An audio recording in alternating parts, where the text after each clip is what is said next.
court first to talk. Hear, all persons having business with the appellate division draw near, give your attendance, and you shall be heard. Please be seated. Good afternoon. Welcome to the Appellate Division First Department. As I call the calendar today, please ask for the time that you actually need, and remember that if the panel has additional questions past the time you've been allotted, we'll ask them and you'll have a chance to answer. We've read your papers and are familiar with the issues that underlie your appeals. For those of you here for the first time, you should know that the white light on the lectern will go off when you have 2 minutes left, or if you have asked for less than 2 minutes, it will go on immediately. When I call your case, rise, and please let me know who you represent and how much time you are requesting.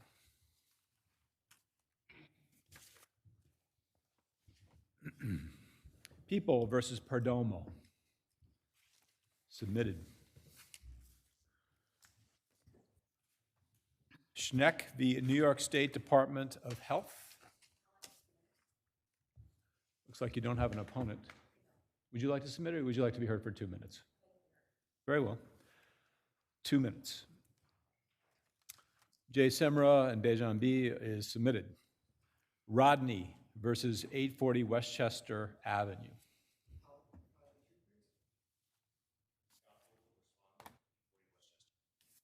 How much time would you like? Okay, I'll give you 5 and 2 and 5.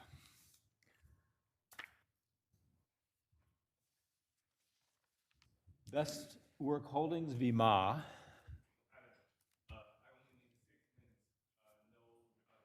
No rebuttal, okay. Okay, I'll give you 5 and 5. The next case I'm recused on, Alfred v. Brutus. Please stand.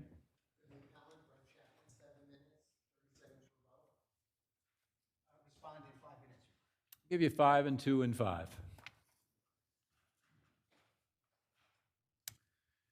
People v. Diaby.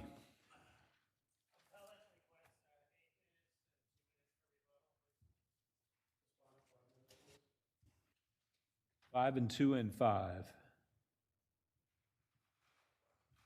People v. Malik Owens. Submitted. Paris v. State of New York, which is 2 appeals.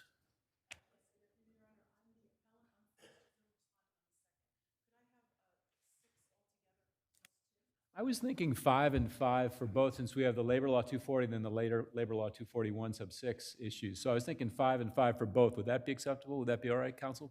It would be me. Okay, so we'll go with 5 and 5 and 5 and 5. Thank you.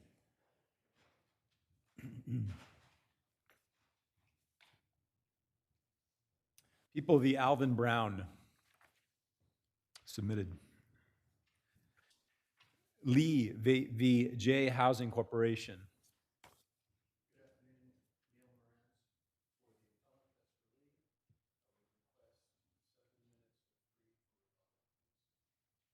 appellate. That's for Lee. I would request 7 minutes of brief for the appellants, Paul Gruber are doing respondents to me. 5 minutes.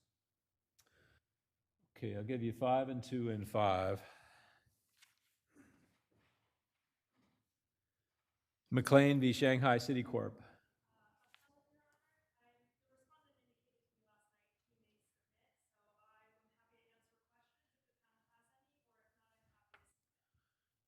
It's your call, counsel. If you want a couple minutes to address us, you may. 2 minutes.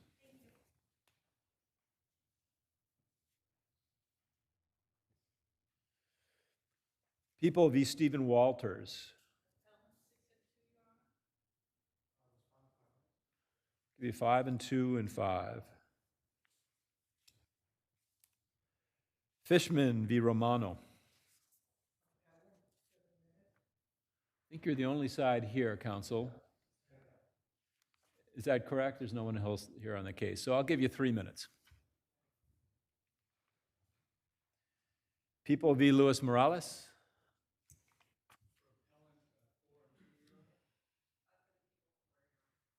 4 and 2 and 4. Wu v. Institute of Electrical and Electronics.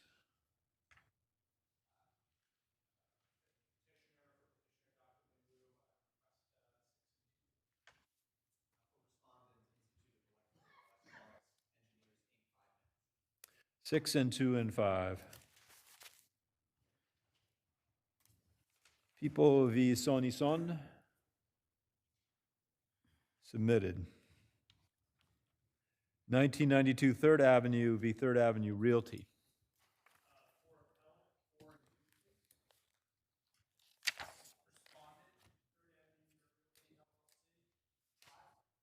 Four and 2 and 5.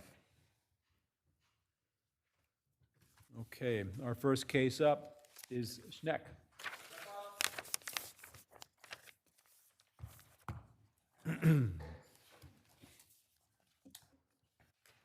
Please. Okay. May it please the court, Cindy Brown for appellant. Your Honors, this case is about an agency that auto-enrolled a disabled individual into a program that required written consent. They terminated all 8 CBS services without timely or adequate notices, ignored statutory disclosure laws, and based their determination on unsupported and, by conclusion, unsupported by substantial evidence.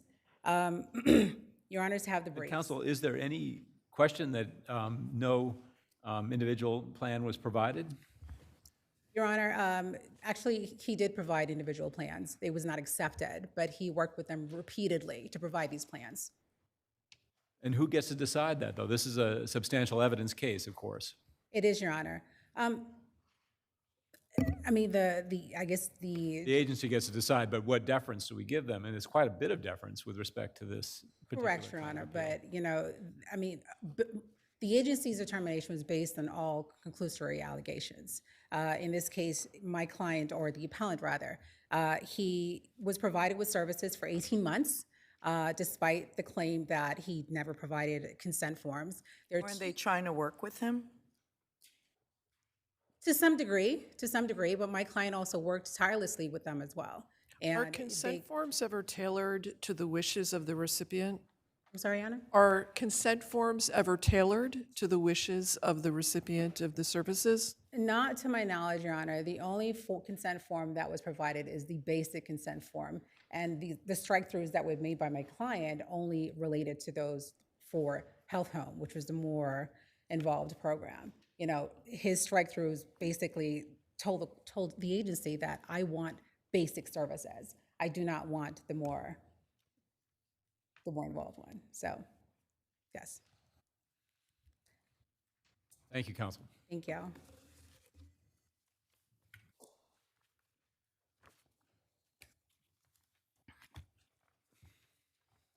Next case is Rodney v. 840 Westchester Avenue, LLC.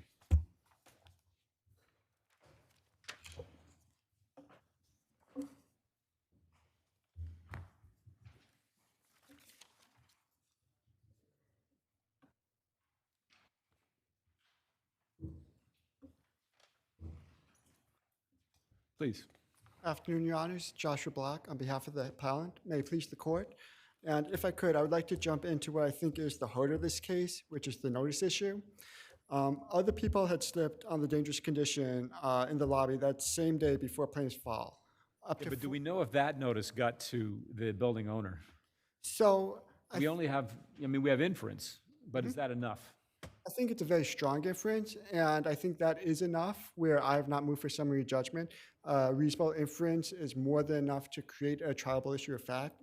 And here, if you look at pages 466 to 467 of the record, as well as around 441 of the record, what happens is the HR manager, Joan Pearson, that's Joan Pearson's testimony. Put the microphone a little closer to you, if you would, counsel. Put the microphone a little sorry. closer to you. Thank you. Got it. I'm referencing Joan Pearson's deposition testimony. And what she says... Also, just broadening the timeline a little bit, was there a constructive notice arising from incidents prior to the day where the plaintiff allegedly fell? So I don't know about days prior, but that day, Mrs. Pearson had arrived there's testimony 45 minutes before the plaintiff arrived, and that she had slipped on that same condition. So that is constructive notice. And as well, you have the recurrent dangerous condition. That's not from people slipping, but that's from the superintendent's testimony that this same area would become slippery during inclement weather, regardless of the mats. And so even though there were mats, that's why he would go and he would mop up that same area. So based on that, you also have notice based on the recurrent dangerous condition, Your Honor. But how do we know that a slip and fall 45 minutes before the plaintiff's slip and fall was sufficient to give constructive notice to the building owner? Well, I think 45 minutes, when you have evidence that the building owner knew that this was a dangerous condition during slippery conditions, that's enough to be constructive notice. I would also add that there's no testimony as to the supervisor on that day exactly what he did. He talked about his general, what he did generally. He didn't say Did anyone submit evidence as to when was the last time the area was inspected or cleaned? exactly what I'm referring to, Your Honor. There was no evidence on And two that. people fell prior to the plaintiff falling. There's evidence that 3 might have, yes. Was there a cone placed by the area where Pearson fell?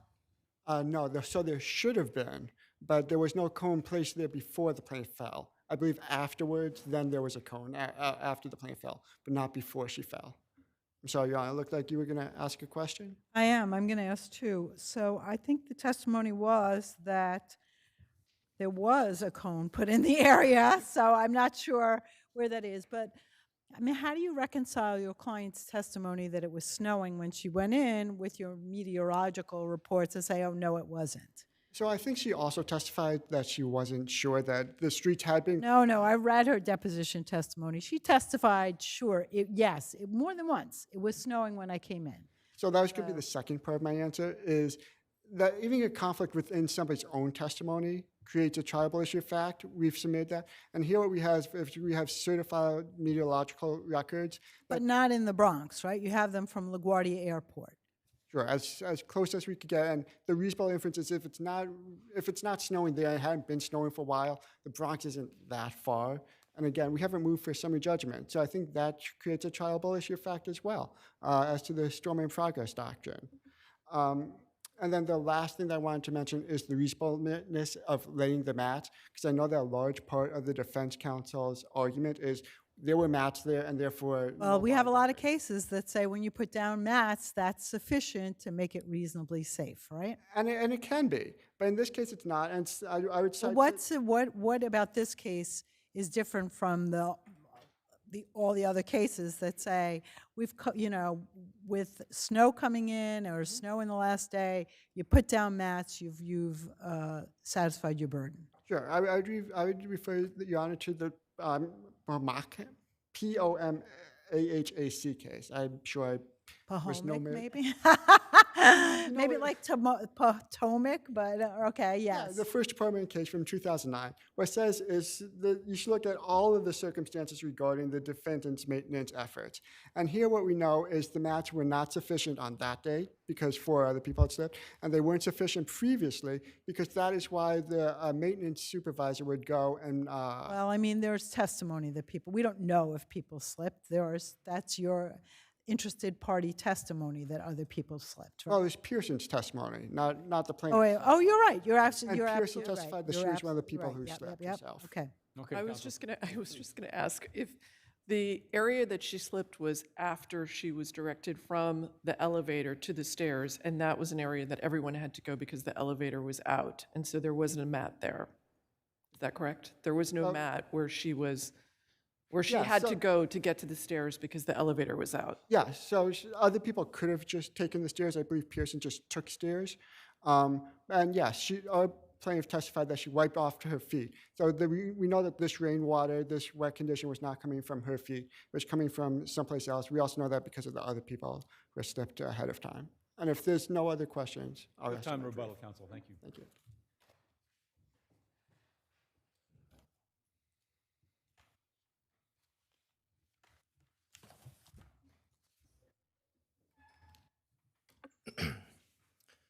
Good afternoon, Your Honors. My name is Scott Fogel, and if I might rebut the plaintiff's or the appellant's claims before I begin.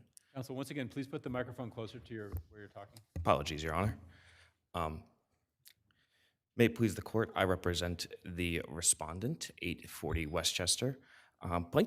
Appellant started out speaking about notice and about the claims that other persons slipped and fell, including Miss Joan Pearson.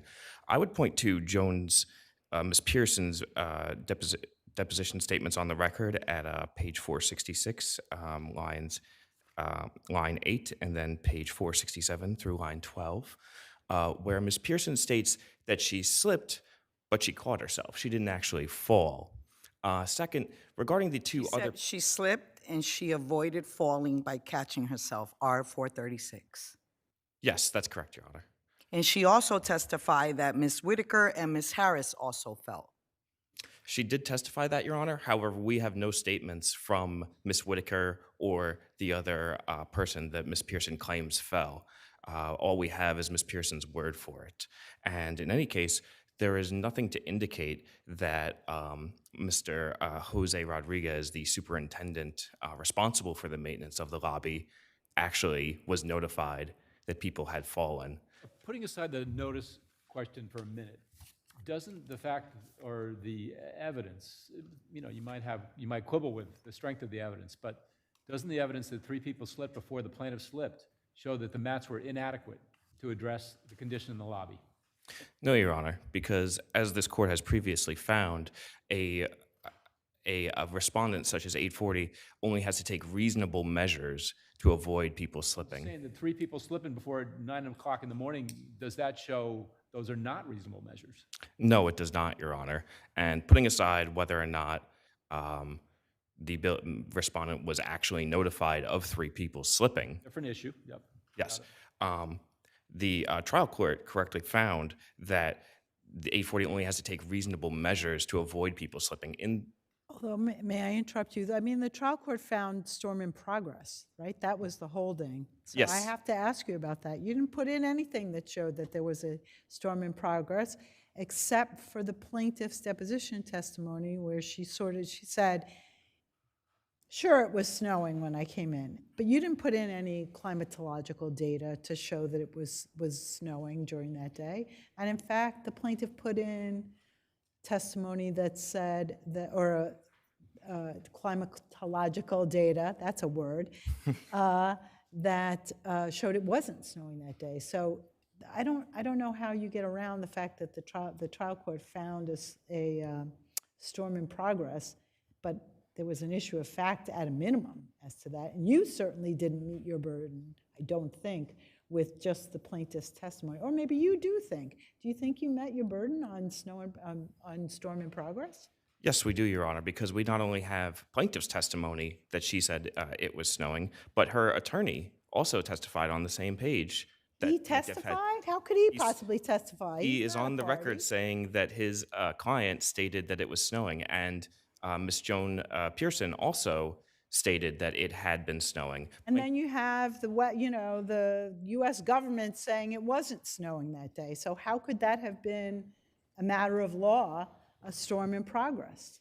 Well, as the trial court noted, Your Honor, the appellant submitted data for Central Park, not for. Let's start with your burden. You put in your, right, so you put in the plaintiff's sort of not quite frankly exciting testimony, sure it was snowing that day, which, okay, but then the plaintiff raises an issue of fact, right, by showing that the U.S. government, the closest place possible, says it hadn't snowed since the day before. Well, Your Honor, the meteorological data. Aha, I see. Yes, it is a word. It is quite a word, right? Yes, Your Honor.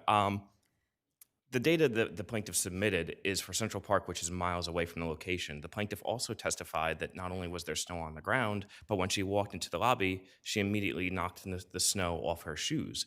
But that doesn't negate the fact that there wasn't a storm in progress doctrine is particular, While it's snowing out, you can't be mopping around. That's a different thing than saying 24 hours before it was snowing, right?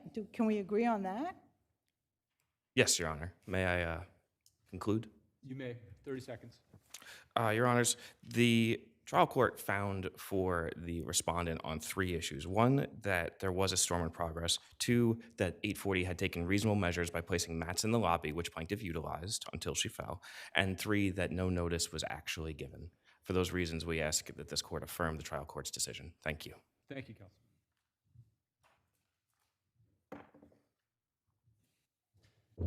If I may, this case boils down to 3 people had slipped on the dangerous condition before the plaintiff that morning. At least one of them about 45 minutes ahead of time. There's very strong evidence at pages 467 of the record and 441 of the record that this had been reported to the building supervisor before the plaintiff's fall. And there's also the evidence that that the superintendent knew that the mats were not sufficient because otherwise he would not be mopping when other times in the past when it was during inclement weather. And with this, we believe that there is a triable issue of fact, Your Honors. Unless Your Honors have any further questions, we'll rest on a brief. Thank you, Thank Counsel. you. Thank you both.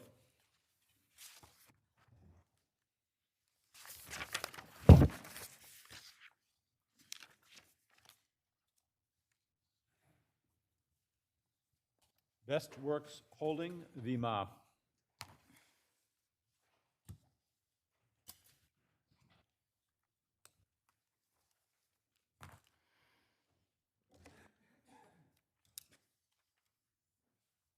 Good afternoon, Your Honor.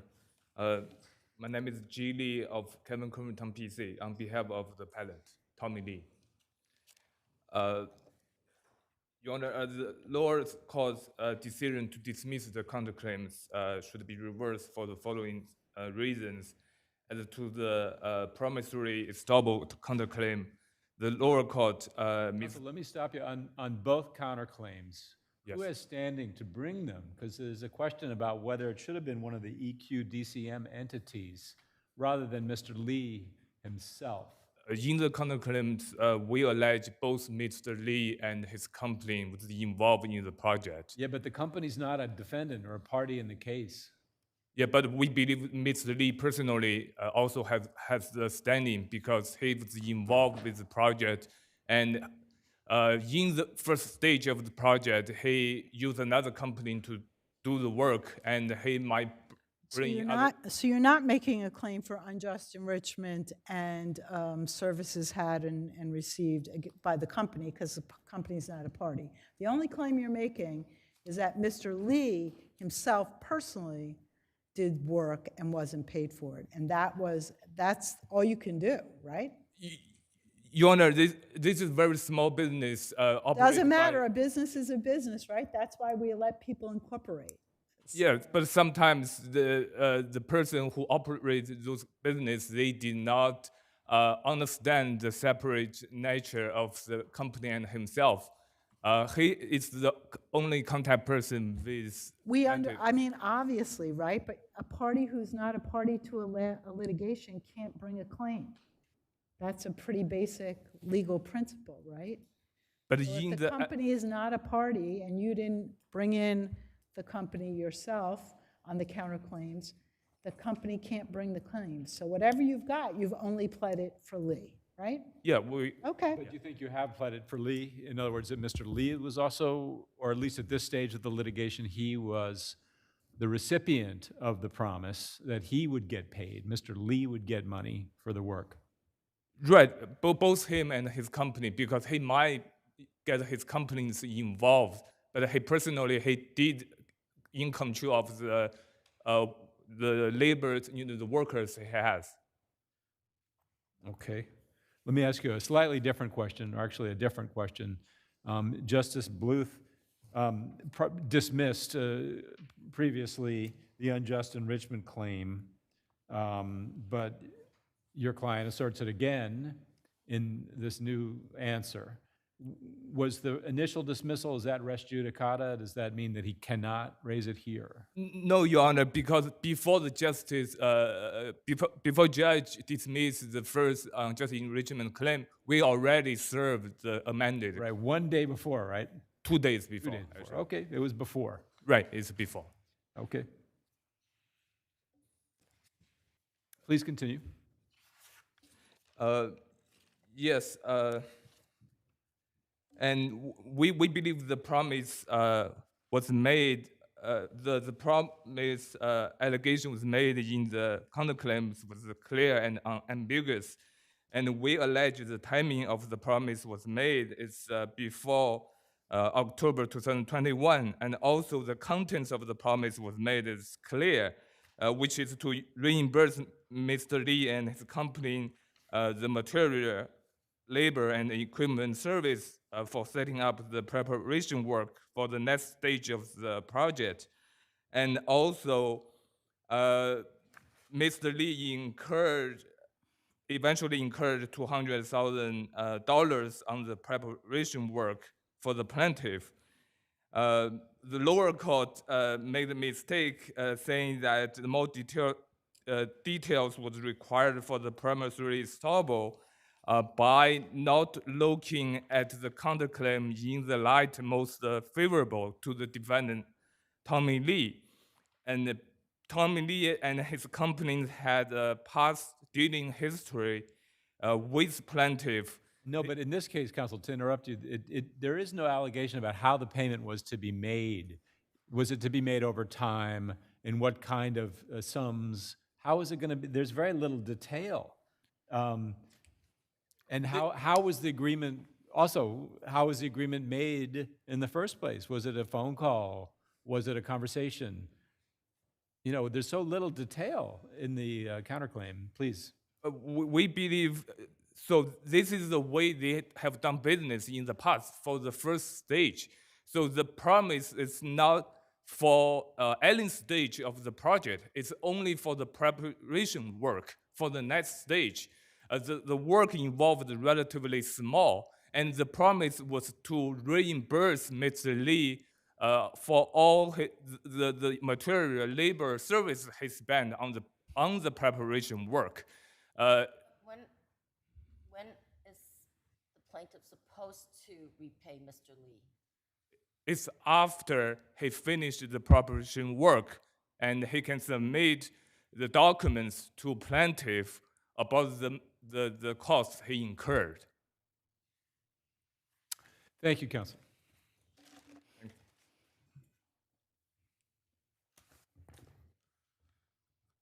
Good afternoon. May it please the court. Robert Liu from Balance Law Firm on behalf of respondent Best Work Holding. Your Honor, this case, the counterclaim fails because the claims are too conclusory. There's very few factual details, as Your Honors noted. Only the factual allegations are entitled to the assumption of truth, not the legal conclusions. Justice Bluth correctly held that the factual allegation, for example, there's allegation that Mr. Lee finished all the work within 4 months.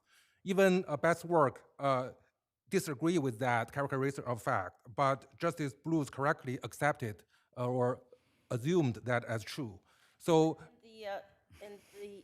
In the second amended counterclaim, there were allegations of Mr. Lee building the temporary office, the warehouses, the elevators, and that he had spent $200,000 for materials and labor and equipment.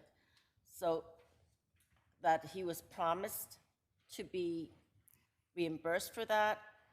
He relied on that promise, and that's why he did the work. Isn't that enough for an unjust enrichment claim? Your Honor, so there are several problems. First of all, the problem is whether or not that reliance was reasonable. The only factual basis that Mr. Lee alleged that support his reasonableness is that he did a prior project in 2019. But that prior project was done by a different company or state corporate. I'm not reasonable.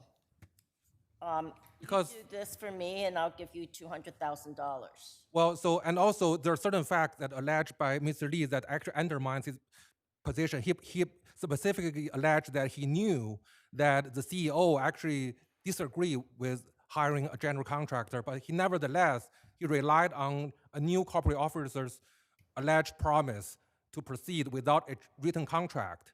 So actually his own allegation cast doubt on his reasonableness. Why would you proceed without written contract, even though you know the CEO disagrees? You have a lot to work with at trial, counsel, on that point, I think, but this is a pleading motion, so he's just got to get over that threshold. I mean, I agree with you, it seems strange that there was no written contract here, even if that had been the course of conduct. But we've seen stranger things. This is a pleading motion, it's motion to dismiss. So, I don't know, it's just that you have to get over that threshold. Your Honor, so here the standard is that there has to be a clear and unambiguous promise, not a promise. But again, on a pre-answer motion to dismiss, basically all we're looking for is, do you have any idea what the claim is? And clearly you do. You don't agree, and you think that the counterclaimant is not going to be able to prove that claim, which may be exactly right. But on a pre-answer motion to dismiss, it's just, has the counterclaimant pled anything that could be a cognizable claim? In New York, we're a very, very lenient state. And I can't imagine that this isn't enough to plead a counterclaim again by Mr. Lee. Again, the corporation, and it may turn out that all those promises were made to the corporation and then you would win on a summary judgment motion. But right now, Mr. Lee has said that I was promised personally that if I put out the $200,000 to build this, I would get reimbursed. I mean, that seems kind of clear. Your Honor, so there's also a procedure history I would like to highlight. Justice Blues, in her order, says that in the previous counterclaim, there was a breach of contract claim. And in the second amended counterclaim, Mr. Lee dropped that. So it seems that Mr. Lee is still trying to meet the pleading standard of a breach of contract. He was trying to say, oh, there was some promise. But here, the standard is much higher than that. It's a clear and unambiguous promise. On a motion for judgment, but not on a pre-answer motion to dismiss, right? I agree with you. That's a standard that the counterclaimant's going to have to reach on a motion for summary judgment or at trial. But on a pre-answer motion to dismiss, the standard is, have I pled anything that someone could come up with as a cognizable claim? And to me, it seems just the fact that you understand what he's saying, what Mr. Lee is pleading, leads me to believe that he's met that really extremely low burden. Your Honor, I understand the New York State has a liberal pleading standard and is notice pleading state. But here, our position is that Mr. Lee's pleading failed to give us notice of what his pleading is. You know, for example, in this case, the new corporate officer who allegedly made the promise has left. So now we have no way of finding out what promise was made. So that's why the law placed the burden on Mr. Lee to tell us what the promise was. And he has to put it in a clear and unambiguous fashion. And he failed that. So we don't know what the promise was. I mean, so again, you know, if this was a breach of contract claim, then maybe he can get away with that because the court said it can be flexible, you know, in a breach of contract claim. But here is a promissory estoppel. It's a very extraordinary remedy. Thank you, counsel. Thank you both.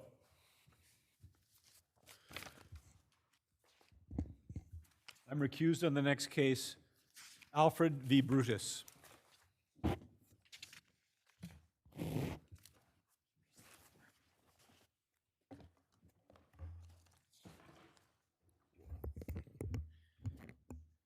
May it please the court. My name is Brent Chapman. I would like to reserve 1 minute for rebuttal. What's before the court today involves two separate independent reversible errors. The first issue at hand is where the Supreme Court extended the child, in this case, Zuri, to England without a motion, without notice, without opposition, without a hearing, without a tropia analysis, in direct conflict with decades of first and second department. To appeal that? We have. I mean, yes. When she issued that temporary order without a hearing. That's the December 7th. Okay, but was there any objection made to that hearing? I know that mom agreed to the child going. Yes, Your Honor. The going back historically in this case, the mother. Can I interrupt you, counsel? We're talking about two orders. One is an order for denying a motion to recuse, correct? That's the first thing, so you should focus on that. And the second one is sanctions. This other order is, if it's related to your appeal of the motion to recuse, then you should let us know how, right? Those are the two orders that you have on appeal. Thank you. Okay. All right, so then I'll turn, Your Honor, to the second part, which is the sanctions. Okay. The sanctions suffer from fundamental defects. Initially, the decision was made on a sua sante basis. Respondent in this case never requested the sanctions. The court drafted its own OSC, demanded $10,000. But that's permissible, right? The court on its own motion can always award sanctions. That's what the statute said. What's wrong with the sanctions that were awarded? What do you disagree with? Well, Your Honor, under 22 NYCRR 130-1.1D requires specific notice of the alleged misconduct and a fair opportunity to respond. Now, in this case, this relates to me, and I was there that day in court. Did you have an opportunity to speak? One might argue I had an opportunity to speak, but I was repeatedly cut off, accused Did you of. put in the sanctions hearing transcript? You want us to grant you something, but there are no orders, no hearing transcript. The record's very limited here.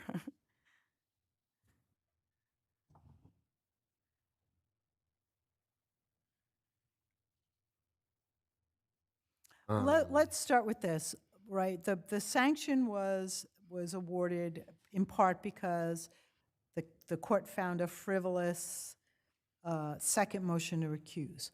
Why was that motion not frivolous? There were three additional bases for the motion to recuse at that point. The first one, in addition to the previously stated one, was that since the time the first motion had been filed, our client had filed a judicial complaint. The second was that my client, along with other litigants that appeared before Judge Waterman Marshall, had provided information on camera, information to Sarah Wallace as part of a News Channel 4 investigation that went over the course of 2 days and 2 separate weeks. The third one was that in the fall or late summer of 2020, this case has gone on so long, I forget the years, 2024, Judge Waterman Marshall vacated 10 trial dates based on medical appointments and some conflicts with the attorney for the child that day. And that's what gave rise essentially to the motion to recuse the second time, which went to the relocation part of our initial application, which is that those 10 days, those 10 trial dates had been pending since December 7th of 2023. The subject child in this case has been in England since 2022. There's never been a hearing, no analysis, no papers, no testimony. Counsel, the court found that the second motion was duplicative of the first. That was despite. We don't have the first motion on the record. So we don't know if it's duplicative or not. You didn't submit it, he didn't submit it, no one submitted it. Again, I ask you, how can we make these decisions with such a limited record? It's a fair question, Your Honor. It's a fair question. May I continue? Yes. On my So let's talk about the recusal motion, right? You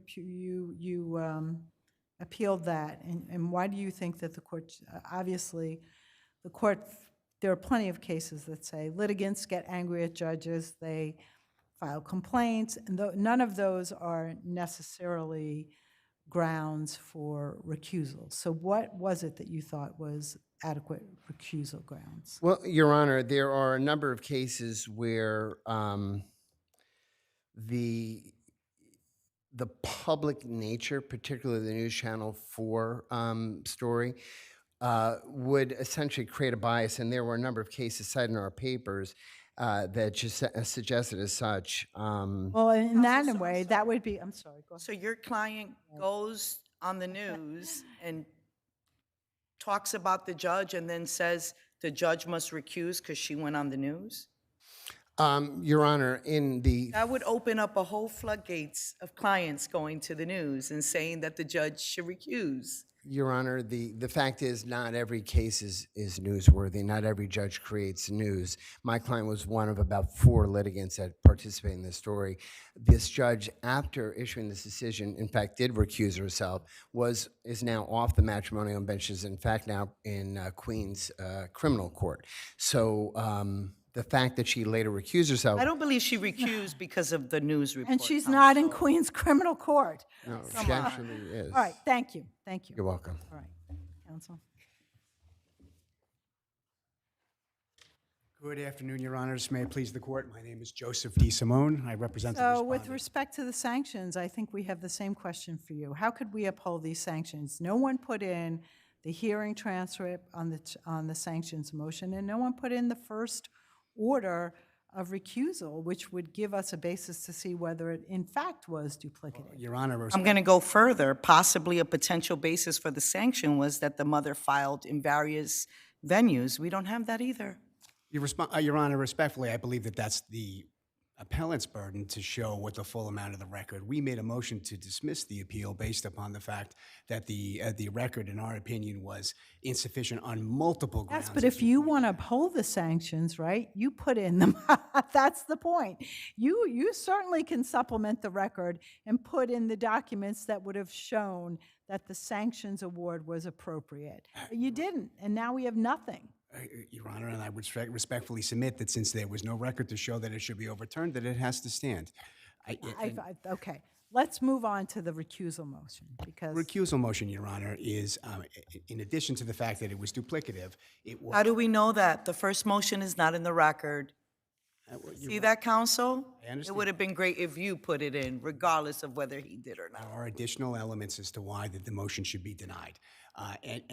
One of the elements was that there was an application made to a complaint made to the Judicial Ethics Board. If everybody was able to ask for the recusal of their jurist based upon a motion to the Judicial Ethics Board, as I think the court pointed out, there would be a breakdown of the system. let me just ask you this, though. The only question is the counsel says there was an inexcusable delay in a hearing on the child's residential custody in England. What do you have to say Your Honor, about there was that? no inexplicable delay. This case has been going, I've been with this case since Counsel, I the just want to be beginning. clear. The mother consented to the child going That's correct. originally. Not once, but twice, Your Honor, I Okay. believe. There were 2 written consents that were submitted to the court. Okay, now, Is there a relocation hearing coming? Is there a relocation hearing coming? Yeah, are you Your going, Honor, is there's a there, are you, motion pending before the trial court for a dismissal of the matter before the New York court based upon the fact that nobody resides in New York anymore. The mother has moved out of New York almost a year and a half ago. There is a proceeding pending in the United Kingdom based upon my client's initiation seeking determinations of issues pertaining to custody. But Dr. Brutus left New York a long time ago. At the Counsel, time can you of answer the, her question? I'm sorry, I was waiting yeah. for his response. I just want to say, at the time of the recusal, though, there was a hearing pending. There was a hearing pending based upon my client's application. Right. So it wasn't that, and your argument is that there wasn't an unreasonable delay. That's correct, Your Honor. And one of the reasons of the sanctions was that counsel had indicated, misstated and quoted the judge inappropriately as to why the trial was delayed, and it was not based upon any medical condition of hers. It was based upon a scheduling issue, Your Honor. And this was on the record when he questioned the judge, Yes, Your Honor. but it's not in the record here. Your Honor, You you're see, right. you And this you is- see, this is you part- see a theme here? I do, Your Honor, but this is the appellant who sought to overturn the sanctions, and it was his Also, but burden you of proof. want us to affirm. I do, Your Honor, but we wouldn't have brought this issue before the court, Your Honor. The other part you also said about the news reports, again, is similar to a complaint to the Judicial Ethics Committee. If everybody was able to 86 their judge when they didn't like them by going to some sort of news outlet, we would have no cases. The cases would just disappear, Your Honor. Poor kid. I'm sorry? Poor kid. Your Honor, I don't need an answer to that. I Thank you, understand that, Counsel. Your Honor, but there is an extensive history here of We know. abuse by the mother in this case. The child. Also, we know about the history. It's contentious, and I feel bad for the child. Thank you. Your Honor. Thank you. There's nothing further. Happy Thanksgiving to everybody. Very briefly, if I may. The delays in this case have been astounding, and the fact is that Well, let me just start for a second. Sure. Is your client not living in New York anymore? she now lives in Florida. At the time the litigation was initiated, Right, but now, so now, no party has lived in New York for more than a year? yeah. All right. The original order is a New York order. The child is in England. There's no action pending right now in England other than an order protection case. There's no other court. There's no more convenient forum in the world that could hear this Well, where case. the child and the father are in the UK, right? They're in England. They've And been in there's England. I mean, the UK courts are generally considered by the US courts Right. as an equal available court to litigate these cases. English courts are not entitled to vary a U.S. or a New York order. They're just, right now, what's in play right now in the moment is a joint custodial arrangement between the parties and temporary leave to move to England for what started as a fencing competition. When we were in court that day back in December 2023, we got trial dates. And at that point, everybody just essentially laid low and waited for that. Then when we had our pretrial conference is when we found out, initially off the record, that the dates were being vacated for varying reasons, medical issues, and then in fact, issues of So Scheduling, can I whatever just they are. stop you for a moment? Any last words on the sanctions? Yes, Your Honor. That day in court, there was no opportunity for me to be heard. There was no opportunity for me to finish a sentence. I was accused of lying. There was a decision already been made before I even got to say hello, as opposed to this court. Thank you. That's all. Thank you.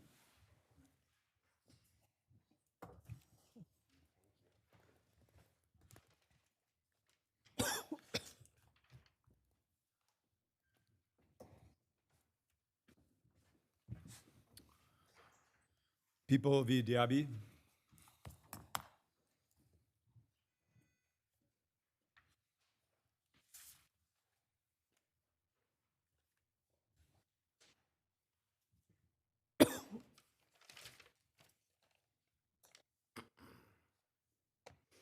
Good afternoon. May it please the court, my name is William Carney for Suleiman Diaby.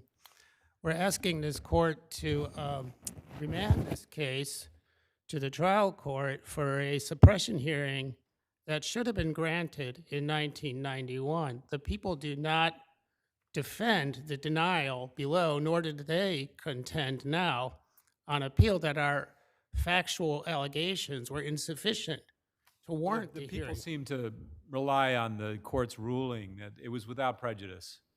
Well, And I know you have McCullen is a case that helps you in that regard, but there was some disclosure of body camera and surveillance video. Why did that not give some additional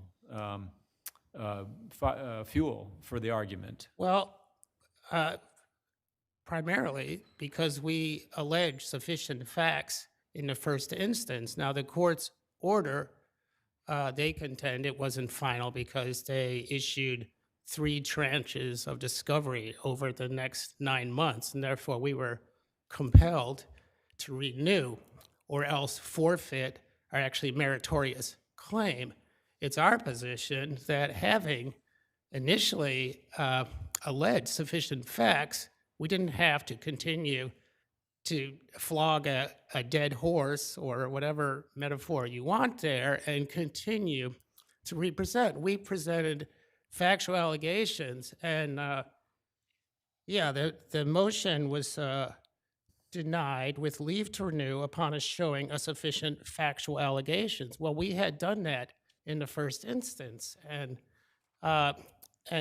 you're right that Well, did any of the video that came out later, after the court's ruling, show the sequence of events where the defendant had started to leave the police, and as you allege, the police were approaching him without reasonable suspicion.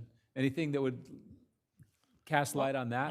On this record, we don't know, Your Honor. Notably, they didn't say what was in any of the discovery, beyond saying, oh, there was some video, but it didn't. They don't argue what it showed, so we have no way of knowing.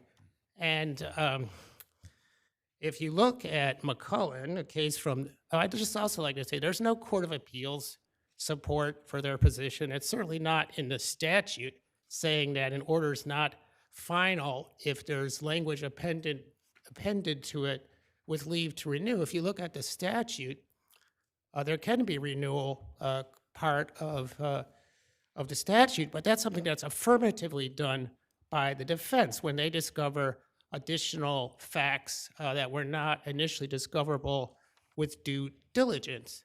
But it's not something that's obligatory for the defense to do. In McCullen, very much like this case, this court decided, and I think it's also an important bit of information, examining all these cases. In McCullen, the defendant pled sufficient facts, as we did. No one's disputing that. And it was denied with leave to renew upon appropriate papers within 14 days. And that didn't happen. And yet, this court said the defendant, McCullen, did not forfeit his right by pleading guilty or failing to renew. It didn't negate the finality of that denial, that initial denial. And I think that is a good rule of law for this court to apply here. Because if courts were, like in this instance, where there was an incorrect decision, but they were to append this language to it, well, that negates the finality, and it insulates incorrect decisions. You make that argument well in your brief, yeah. That it would be a bad incentive for trial courts. Yes, exactly. So that's it. And the cases that they rely on, they don't really distinguish McCullen. They look to another case from this court called Wilson, where they said where the order, by its express terms, was not final because it was contingent on the outcome of a hearing into the legality of the defendant's arrest, which would have affected the ensuing search warrant. In that case, pled guilty before the hearing could go forward. Yeah. So, and in fact, most of these cases where there was explicit orders it was contingent upon something, or he was directed to do something and failed to do so. And in our case, we were not specifically directed to resubmit upon additional discovery in the case. So I think for those reasons, this court should grant grant the order to remand to the trial court for a hearing. Thank you. Counsel, you have time in rebuttal as well. Okay.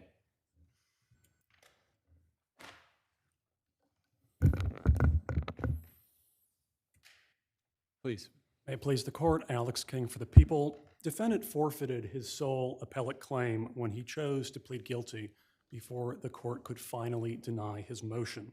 That conclusion is compelled by decades of precedent from this court and from its sister courts that a denial with leave to We talked renew. about Wilson, and there's Moshier, and there's some other cases, but in each of those cases, counsel, wouldn't you say, or tell me why I'm wrong, it seemed like there was contemplated further proceedings. Either the defendant had offered that he's going to go gather up more information and bring it back to the court and then pleads guilty, or the court said we're going to have a hearing, as in Wilson, and then the defendant chooses to plead guilty. Well, first, Judge, that does not describe all of the cases. We have Woods, for instance. That's the first case that we cite in our brief. What's your best case?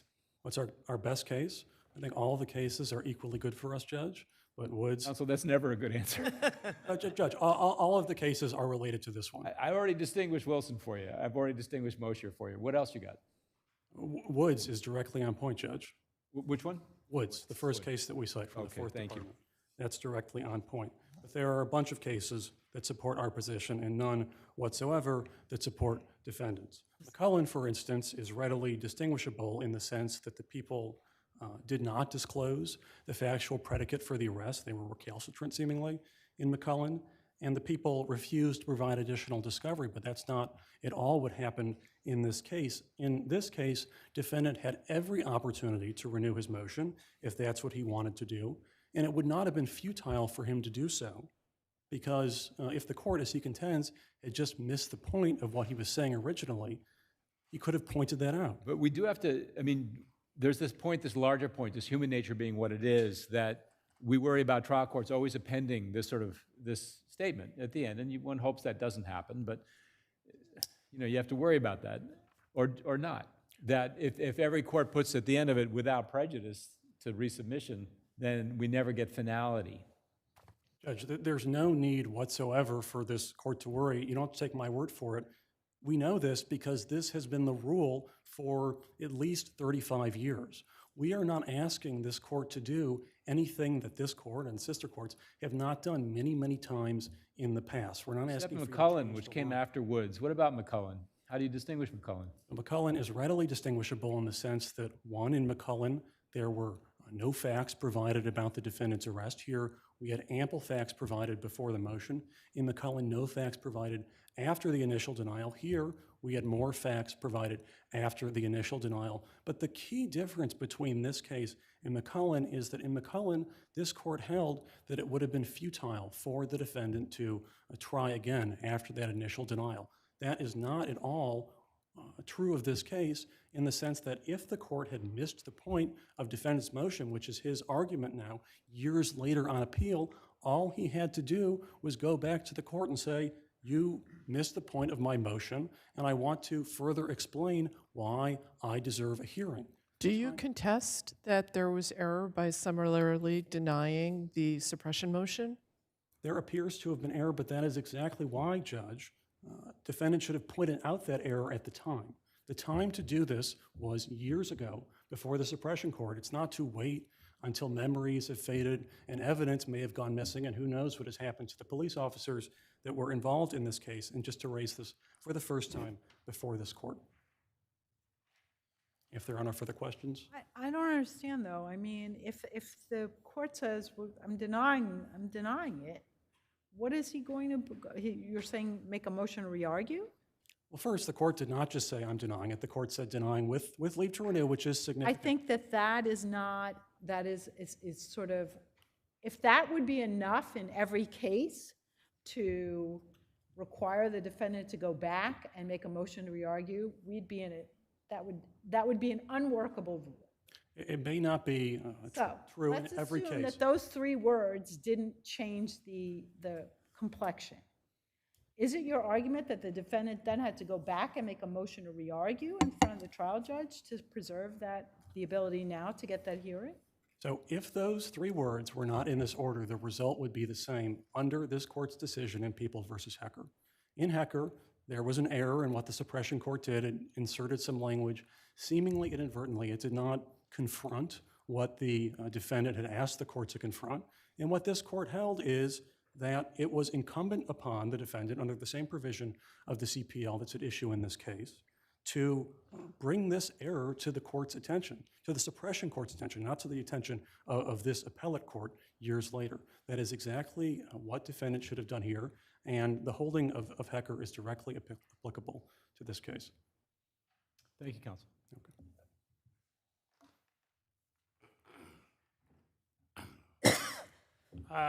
Unless the court has any further questions. I do. How would you do that? Would you have to make a motion to re-argue? Is that, point out the error? You lose on a motion.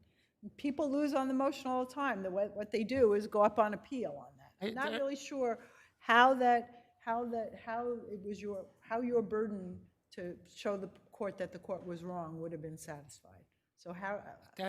I think that's correct. The idea, it is futile having one submitted a meritorious motion and having it denied by the court, and then as the idea that every time they submit, in this case, 3 different bunches of discovery, we have to further submit the motion.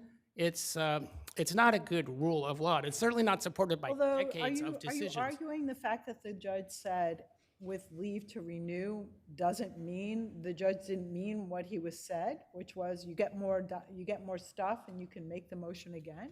Yeah, well, it was leave to renew upon sufficient factual allegations. We had given sufficient factual allegations in the first instance. So it wasn't like it was something new that we needed to submit under the law. So And we're not looking at the additional discovery you got. We can, you're saying, just look at what I put up the first time. absolutely, That would be a because that was, straight-up appeal issue. they don't deny that that was sufficient. They know the that's true, court they got don't. it wrong. Mhm. And they don't even deny their they don't even defend their allegations below that. So there should have been a hearing in this case, and we could have tested the officer's testimony, what he observed, what truly happened on that night.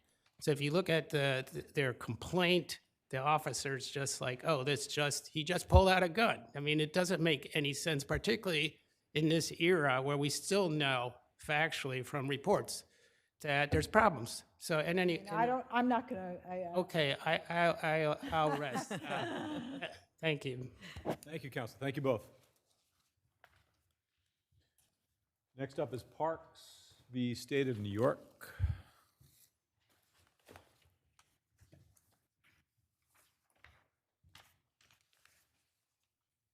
Oh, I'm sorry, it's Paris v. State of New York, pardon me. What's the other side?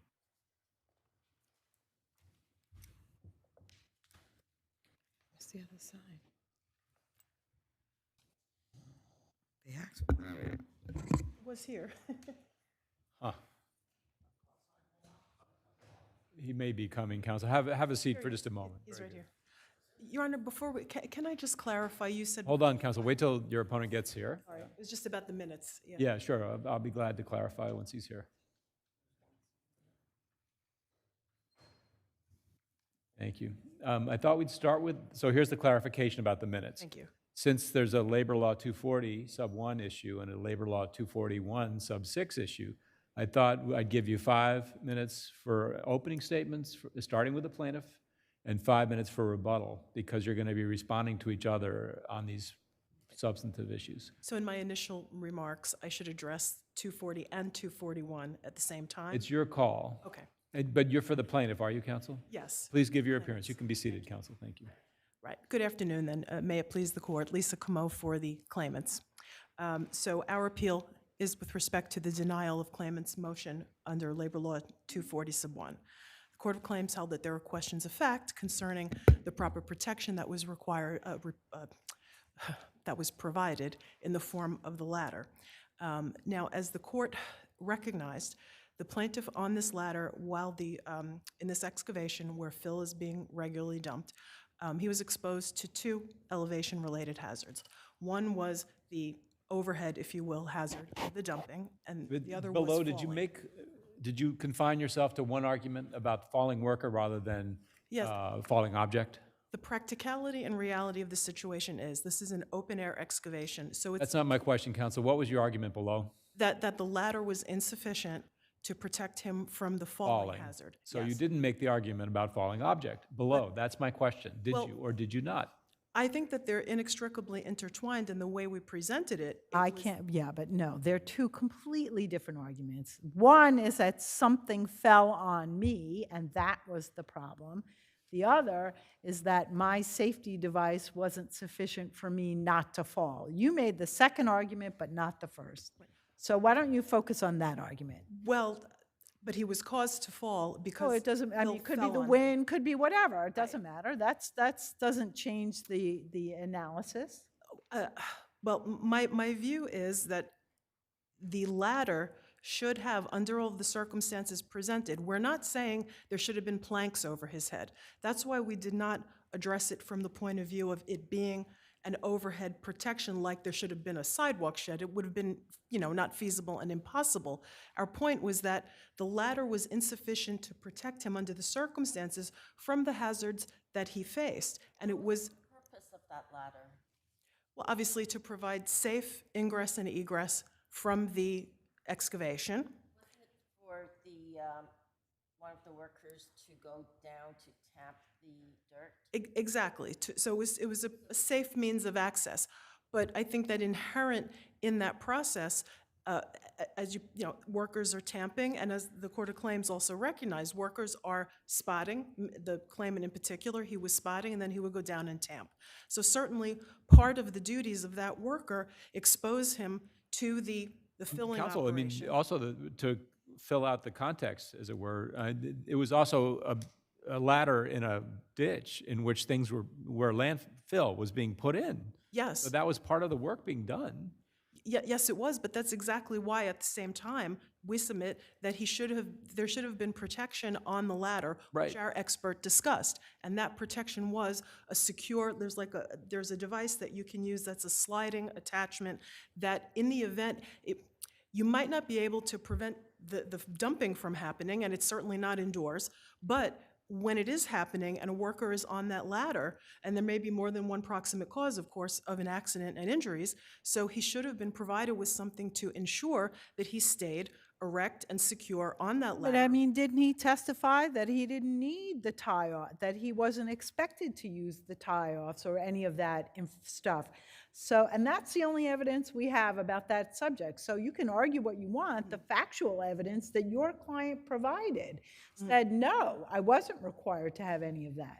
But I think it's up to it's the employer and the defendants who have the responsibility under Labor Law 240. The plaintiff can be totally wrong as to whether or not that's required, but it's that the whole point of the statute is to put the burden, as you know, to quote the oft-cited language, on the parties, you know, where it belongs, the owner and general contractor. So, and it's your position that there should have been some kind of tie-off or something to hold him onto the ladder. Yes, absolutely, because it was certainly foreseeable and an obvious risk that workers going up and down that ladder are exposed to the overhead hazard. We're not saying that there was a particular device.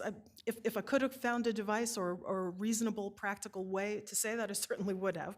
But that was not the argument. The argument pertained to the ladder because that at least would have protected him from the fall. He fell like 15 to 18 feet. This is a big fall. It's a 20-foot, very straight up and down ladder. And the expert even commented upon the hazards of the ladder itself, just in normal use when it's that tall and that steep, even irrespective of the fill material. But once you put that into the mix, and where the plaintiff is exposed. So, and if we did, then the fact that he admitted he shouldn't have been there at that period of time wouldn't matter because the comparative negligence. That's only comparative negligence. And that doesn't, on a 240 claim, that doesn't matter. But you got summary judgment on 241-6.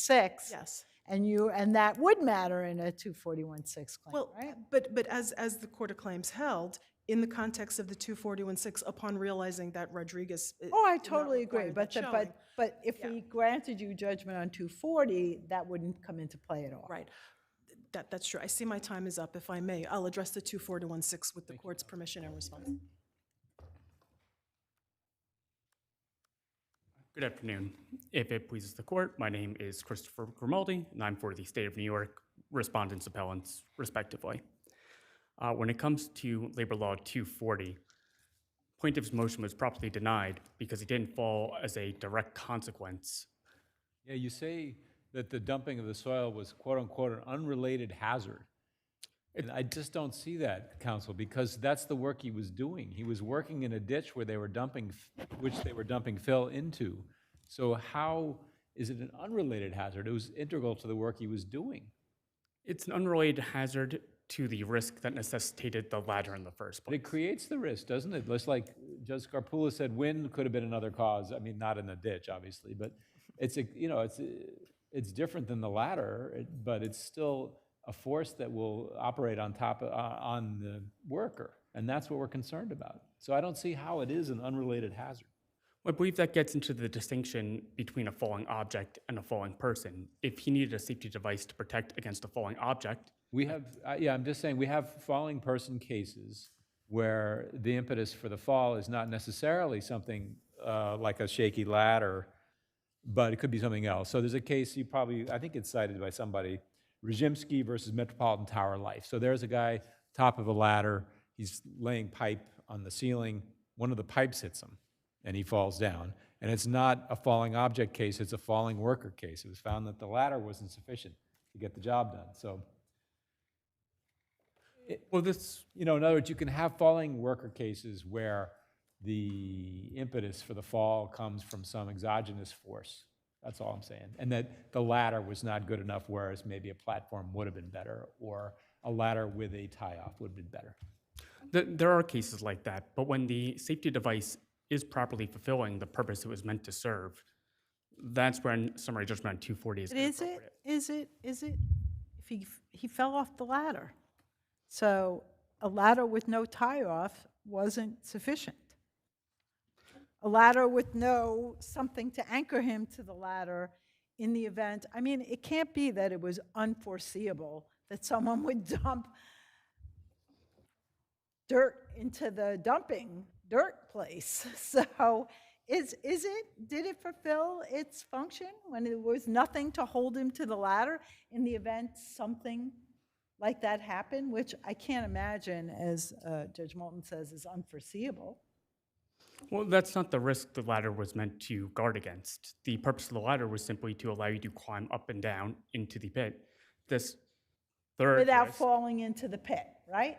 You don't, that's exactly what it is. You don't jump into the pit. You get to walk down, stay secure on the ladder, no matter what happens, and get to the bottom. But it didn't work this time, did it?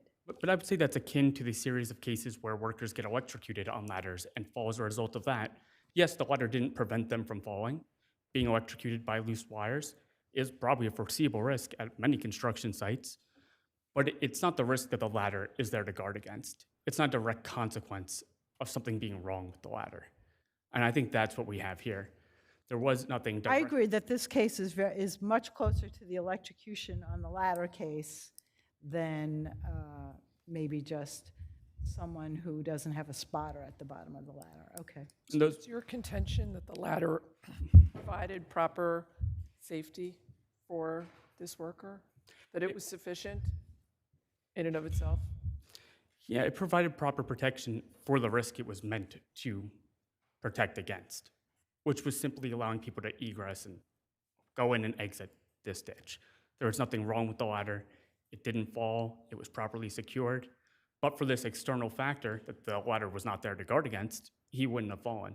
I mean, if this external factor created a separate hazard under which liability could attach, that's a separate question than Labor Law 240, which This worker was not, plaintiff was not supposed to be on the ladder when the fill was being dumped at that time, correct? In fact, nobody should be in that hole.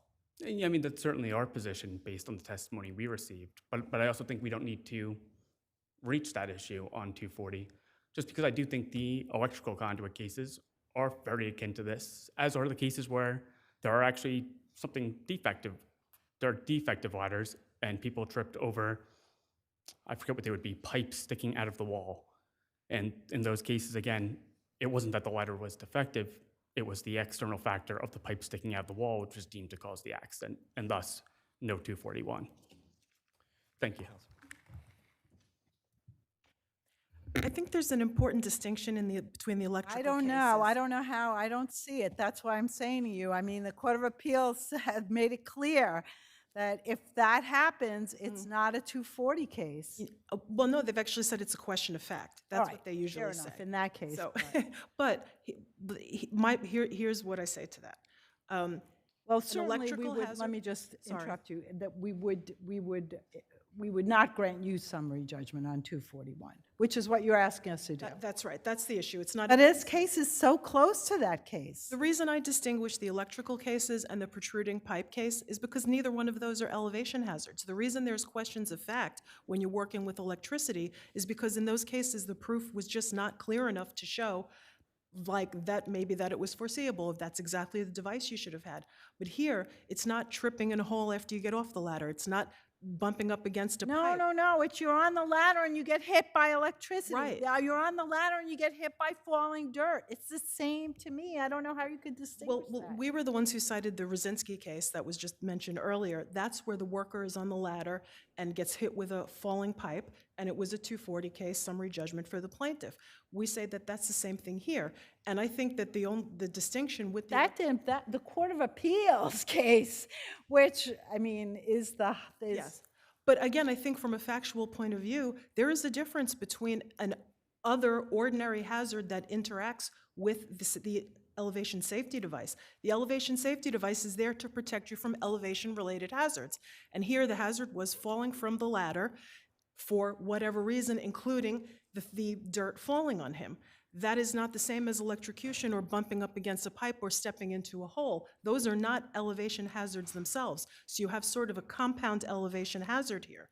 And can be more than one proximate cause. So part of the proximate cause, there's the dumping of the dirt hitting him on the ladder, and him falling from the ladder. So there's different ways that the elevation hazard was presented, but I would submit that in all events, it's still an elevation hazard, which is not the same as electricity, and it's not the same as the... Well, Counsel, let's turn to 241 sub 6 for a minute. Yes, Your Honor. It seems to me that the state basically concedes that Rodriguez is a relevant precedent, so therefore you don't need to deal with that issue so much. But did you otherwise make out your claim under 241 sub 6? I would submit that we did. One of their main arguments on appeal seems to be that the regulation does not apply to material inside the bucket as opposed to dangling from it, and I think that's an incorrect interpretation. I don't think there's any support in the law for it. There are multiple cases that address that regulation, and albeit a third department case, but the Lazinski case, which is cited in our papers, was exactly that situation where there was fill material inside a bucket as opposed to something dangling from it. But that seems to be one of their main arguments. Did the state argue below that it was not a suspended load? They did not. They did not. It's not preserved, and I would submit that, and not only did they not argue it, we put forward as the movements that the regulation applied for the following reasons and made our showing. They did not dispute that. They did not come back with anything. They made other arguments, comparative negligence arguments for the most part. So I would submit that it's not preserved and should not be considered, and that even if you do consider it, I don't think there's any proper rational basis for interpreting the statute that way, even under their own analysis, which, I mean, I think it's mostly in their reply, but if you look at other subsections of the same regulation, there are places where they talk about something dangling from a wire and that sort of a thing, but this just says a suspended load. And I think a suspended load it's up in the air. It might be up in the air 2 feet, and it might be up in the air over your head, which is what this regulation applies to. So that's also the difference between they talk about 4.2K by way of like comparison and looking at the purpose of the statute. This court finds 4.2K, which is another regulation about coming in contact with excavation equipment. This court finds that regulation insufficiently specific because it simply says, everyone, they shall not be in areas where they could be struck by such equipment. But the regulation we rely upon is specific enough. It has been interpreted the way that we urge and the way that the Court of Claims interpreted it. And we would submit that after the Court of Claims properly took Rodriguez into account, its decision is sound in awarding the plaintiff partial summary judgment under 241-6. So unless the court has other questions, we're happy to rest on our brief, and thank you. Thank you, counsel.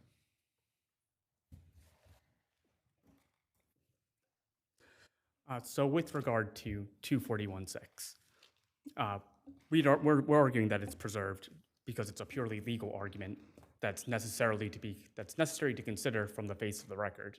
How can you consider if summary judgment was properly granted without considering whether 241? How is it purely legal though, counsel? You want to unpack that for me? I didn't buy that so much in your brief, but I'm willing to be convinced by you. So how is it? I mean, not a mixed issue of law and fact. Because it's purely an interpretation of the law and the regulation and what it means. It's not a factual argument about how the accident happened or what occurred. The actual facts with regard to 241-6, I don't think are really disputed amongst the parties. The dispute is purely as to, reading 241, it's the subdivision, so reading 9.4H. Right. Does that regulation apply to an accident of this nature? And that, I feel, is a purely legal question because it's just a question of statutory, or in this case, regulatory interpretation.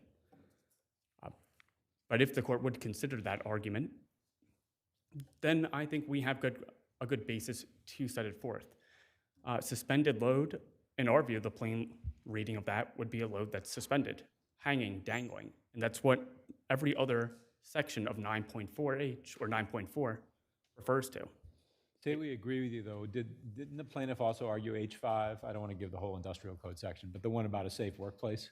Is that sufficiently concrete? First of all, was it raised by the plaintiff? Is it sufficiently concrete? I don't recall if it was raised by the plaintiff. I know they raised two provisions. One of them, the law was well established that was too general, and 9.4H was the one which summary judgment was granted on. Thank you. No, I may be confused about that additional section, so never mind. Yeah, I believe it was a separate industrial code provision. I just, off the top of my head, could not say. But I think it's fair to read the word suspended in its most natural form, which is something hanging. It's fair to look at the rest of the regulation, which exclusively refers to items that are hanging or dangling or suspended by ropes. Even 9.4H says, I forget looking at the exact quote, but it's loads that are swinging or suspended. So once again, we're implying that it somehow involves ropes or things dangling. I don't think there's any reason to think that suspended loads has a unique definition here and a definition that doesn't comport with the rest of the entire regulation that it fits into. And if it does just refer to a load carried in a bucket, then we don't feel it's very much distinguishable from 4.2K, which says workers can't work under locations where excavators are moving loads. If we're just reading suspended loads to mean anything inside of a bucket, then we're just saying a bucket carrying loads can't move over workers. It's just the complete inverse of 4.2K. So why would one be too general, whereas one is sufficiently specific? Either both are sufficiently specific or neither are. That would be our position on the issue. And unless there are any further questions, I'll cede my time. Thank you, counsel. Thank you both. Thank you.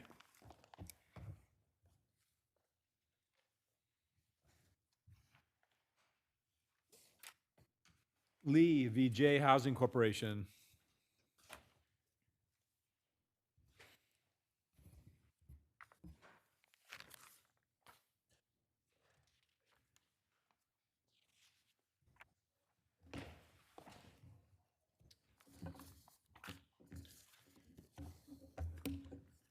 Please. Good afternoon again. My name is Neil Morantz. I'm here for the appellant in this case.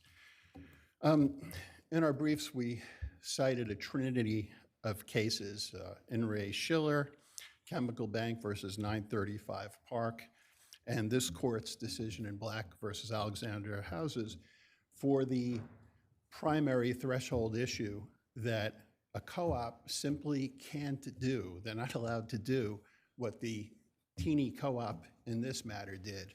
You're not allowed to hold an otherwise approved sale hostage to forcing capitulation with the tenant shareholder seller to unproven, disputed, unadjudicated claims. The cases that I just mentioned provide fundamental public policy reasons for that, which include restraint on alienation of shares, breach of fiduciary duty, which a co-op board has to the tenant shareholders. The condition number 3 concerning adherence to local law 11 and making local law 11 adherence the responsibility of whoever happens to own Unit 5, that seemed particularly egregious to me. Does that run in so many questions? What if local law 11 is renamed? Does it run in perpetuity? Does it run with the land? I mean, what? That number 3, I think, is definitely impermissible. However, there are other, so you don't have to respond to that, unless you want. Well, that's my argument, yes. But if the May 2014 meeting minutes do not show what the affiants say that they would show had they not been destroyed by water, can't the board put some additional shares or some kind of additional recognition of the greater value of the apartment upon sale than it was upon purchase? Well, no, Your Honor, and of course, this is a second, we're now moving to a different issue, which is the merits of the conditions themselves, as I've painstakingly argued, and this court's decision in Black indicates, if it's unadjudicated, you can't insist upon it. If you can't, so it's just, as a threshold matter, the co-op shouldn't have done what they did. With respect to the claims themselves regarding the inappropriateness of the conditions and that branch of the partial summary judgment motion which sought a declaration that the conditions were improper, we go to one of the issues with the shares is that this was very clear in the offering plan that this apartment has the exclusive use and right to build on the roof. Right, and it was This assigned isn't- 50 shares, and Unit 1 has much more square footage, and it got only 45 shares. Well, the other three units are the same size as Unit 5. Have 35 But shares. 4 building on the roof. Right. And since 1981, not only was Unit 5 priced double in the initial offering plan, but it's paid 43% more maintenance than the similarly sized units. So it's paid consideration for the right, exclusive right to build on the roof. And the important point is that all the former apartments at the time submitted affidavits confirming that this was indeed the co-op's policy and interpretation of what we would argue is the plain meaning of the offering plan language. So does it matter that this is a pre-discovery motion? Because what if there was some other iteration of the May 2014 minutes that show maybe something different than what people recollect? Well, there are no minutes. Any minutes were destroyed in a flood that's been established by everybody who has any knowledge of it. Co-op board members take notes sometimes. I don't know, documents are sometimes duplicated. I mean, it just seems to say definitively at this stage before there's been discovery that there might not be some other iteration. Well, Your Honor, the issue here is that affidavits were submitted by everybody who was in the building at the time, including the prior owner of Unit 5, who said, yeah, I also had a plan and showed the filings with the DOB that we were approved specifically without any allocation of shares because the co-op's, the policy of the co-op is that the offering plan provides that that's the consideration. It would be inappropriate to force the tenant shareholder of Unit 5 to pay more to the co-op when you have to invest exorbitant sums to build on the roof. You have time in rebuttal as well, Councilor. Thank you. Good afternoon, if it please the court. My name is Paul Gruber. I'm with Laura Goldstein. We're representing the cooperative, its shareholders, and the spouses of some of the and the directors and the spouses of the directors in this proceeding. It's a long introduction for a 5-unit co-op. I know, we could talk about 5-unit co-ops all day. With me is Mr. Frederick Sung, who's the lead defense counsel in this matter. You would think there'd be a piece of paper here.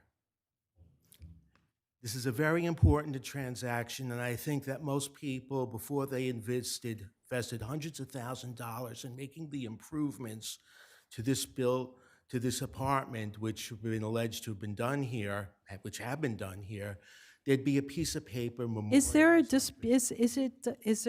any question that there was a flood and papers were lost? No one's disputing that. No one's disputing that. But as Justice Moulton noted, certainly plaintiff would have had an interest in retaining any minutes or that she might have gotten a hold of. Oh my gosh. Have you ever owned a co-op? Yes, I have actually. That's the last thing you want to do. You have nothing to do with it. I understand that, but Okay, when you don't all do that, you end up here. I will just write. But I mean, and sadly that is, but it's all the documents that are submitted, except for one thing. The person who came in 2015 and said that she was never told about any agreement. Maybe that raises an issue of fact. That it does, Ms. Holcomb. Okay, but the documents, I don't know where you came up with, and plus you, Apartment 5, have to be responsible for local law 11 for the building. Where does that come from? And how about all the other shareholders' DOB violations? Well, 5 has to take care of that too? again, this is Again, we say there are issue of facts. First of all, this is a pre-discovery motion. Secondly, the evidence Luckily is for you, it's a pre-discovery motion.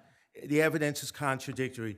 Third, No, there what are some evidence is documents there? that What everybody has. contradictory? Yeah, what evidence What is evidence? there about local law Ms. 11? Holcomb's affidavit, she contradicts herself with an email that she No, sent no, earlier. no. You allege that this co-op, this Unit 5 has to pay all of, that it is within the board's discretion to allocate all local law 11 costs to Unit 5.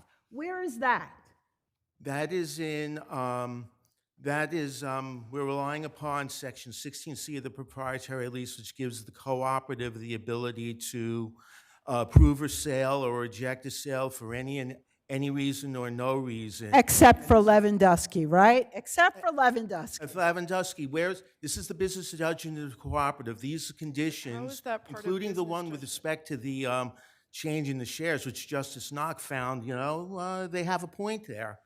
The co-op has a good point there, is designed to protect the shareholders. Remember, under Business Corporation Law 501C, we are under an obligation to treat the shareholders equally. Oh, absolutely. I Absolutely. mean, of course, you don't have to And lecture you- me on the Oh, BCL. And But we what have I'm, here- one second, let me just say this to you, right? That one affidavit from the 2015 shareholder says, I never understood that this was a deal. But, so, I agree that the fact that this is pre-discovery, but I would say that some of the claims, based on the documents themselves, are not going to survive. Well, let's look at what's at dispute here. One, the allocation of the shares. The cooperative governing documents gives it broad discretion in that area. No, the And we have- offering plan says something about that, doesn't it? It says you can use the roof. It didn't say that things can't change because of your use of the roof. It says you can do construction, but it doesn't say that. Issue of fact here. But what about the fact that they were paying more maintenance for all of these years? And this comes up when they're ready to sell. Well, the short answer is that they had more shares over the years. They also had exclusive access to the roof with the exception of the mechanical area for the elevator, I believe it was. Didn't they always have that? That was in the plan. That was in the proprietary lease. Exactly. Those shares were allocated in the plan, and the plan provides that you can't add shares except if there weren't previously allocated shares. They were previously allocated. Well, they were previously allocated to a one-story apartment. We don't with the roof. with the roof. But yes. All right. Yes. All right. We don't, I get it. Okay. Yeah. Your argument is I need to find out if that document really does exist. I want to take everybody's deposition. Okay. Yeah, and there's discovery ongoing right now. So, and with respect to the cases he cited, I think I'm referring to page 21 of my brief since I think I'm short on time, and 22 where we distinguish those cases. And the fact of the matter is there were different circumstances in all the cases, and one of them, one decided by this court, ultimately decided the case based upon the business judgment rule. See, my time's up unless there are further. Thank you, counsel. Thank you.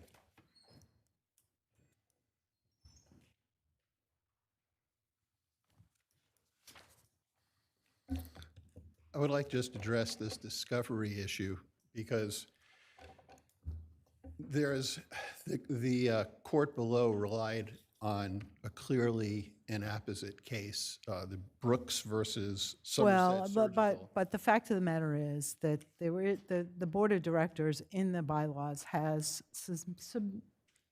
significant authority, and unless you can prove on a motion for summary judgment before any discovery, before depositions of all the former shareholders, that they don't have the right to exercise business judgment, which I don't ever recall us doing. Maybe you pointed out a case before discovery. Then you have to wait until the summary judgment stage. I mean, the real summary judgment stage. Well, This court's decision in Black was double-pronged. We focused mostly on the fact that it was an unadjudicated matter, and therefore this court said you can't hold the sale hostage because it hasn't been adjudicated.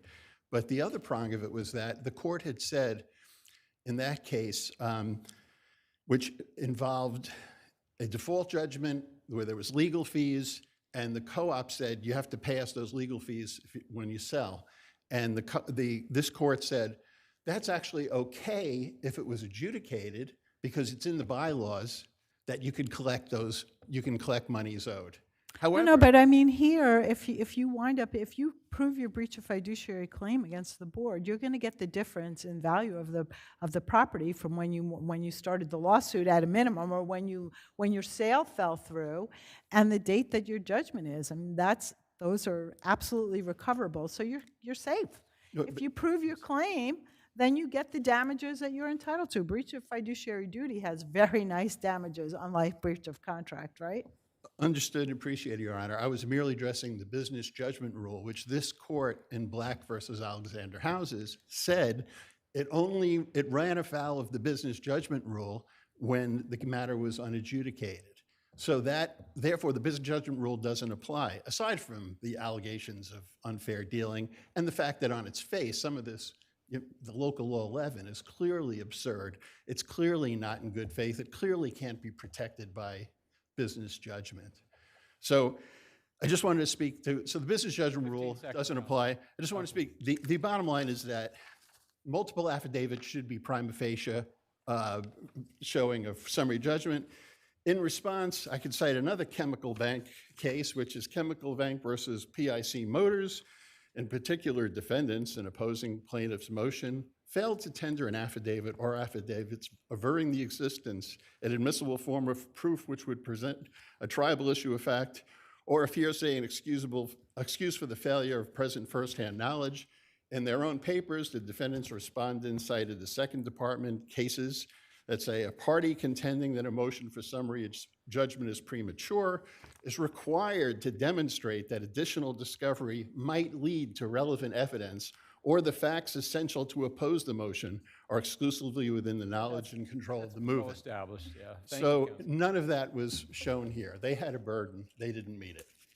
Very well. Thank you. Thank you both.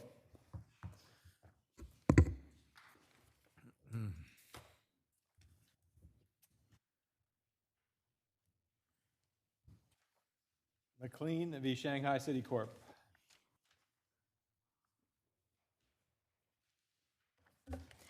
Good afternoon. May it please the court. Lauren Turkel for the appellant, Joe Shanghai. I think the law here is well settled on speculation. The question is whether in this particular case, the plaintiff has engaged in more than impermissible speculation as to the cause of her accident. Kept talking about slippery substance, counsel. I don't know. I don't think that's a contradiction between her affidavit and her EBT testimony. Well, unfortunately, the defense attorney kept talking about slippery substance, not the plaintiff. What the plaintiff actually testified is that she took a couple of steps down, she twisted to look behind her to make sure her kids were following, and she fell backwards. When asked specifically, did you slip on something or trip on something or something else, she says, I must have. I can't imagine why I would have fallen if I hadn't. It's the very nature of speculation. You don't get more speculative than, I can't imagine why it would have Then happened. a couple lines later, she says, just something slippery about my footing. Yes, just something slippery about my footing. She cannot and does not elaborate or elucidate beyond just something slippery about my footing. Even in her affidavit, which we submit is feigned, she says, it's a slippery substance. I cannot elucidate beyond that, what it could be, what it was. She's asked a number of questions at the deposition. Well, were you wet? Did you see? Did you look back? Nothing. All of the cases cited by my adversary, there's indications of what occurred. Either there's testimony about... Well, I mean, isn't that an indication that she slipped on something that was some kind of liquid or something slippery on the floor? No. No. Oh, well, why would she say slippery? Something wasn't slippery. She says, slippery about my footing, is what she says. And then counsel suggests that it's a slippery substance, which she never actually adopts other than to negatively respond to each question that's asked of her about it. And then even in the affidavit, she says she doesn't, this isn't an issue of whether she can identify the precise nature of a wet substance. She admits she can't even say that it's something wet. If she did, she would have said so, right? What she says is, I don't know. There's a slippery substance. I can't say anything beyond that. What about the fact that she can't identify the staircase in the photographs? Sure. Well, so that goes overall towards plaintiff's recall of the incidents at question here, right? She admits to consuming a number of glasses of wine. She admits to turning around and looking backwards on the stairs at her children at the time of the fall, and she cannot describe correctly the appearance of the stairs, the appearance of what the stairs are made of, whether there's a wall there or anything else. All of the indications suggest that this is speculation by the plaintiff as to what it looked like, what had happened, how it happened, and why. And even in trying to overcome the burden of speculation, she continues to only offer vague suggestions that are speculative themselves. Thank you, counsel. We have your brief. The red light's been on for a little while. Thank you so much. People v. Stephen Walters.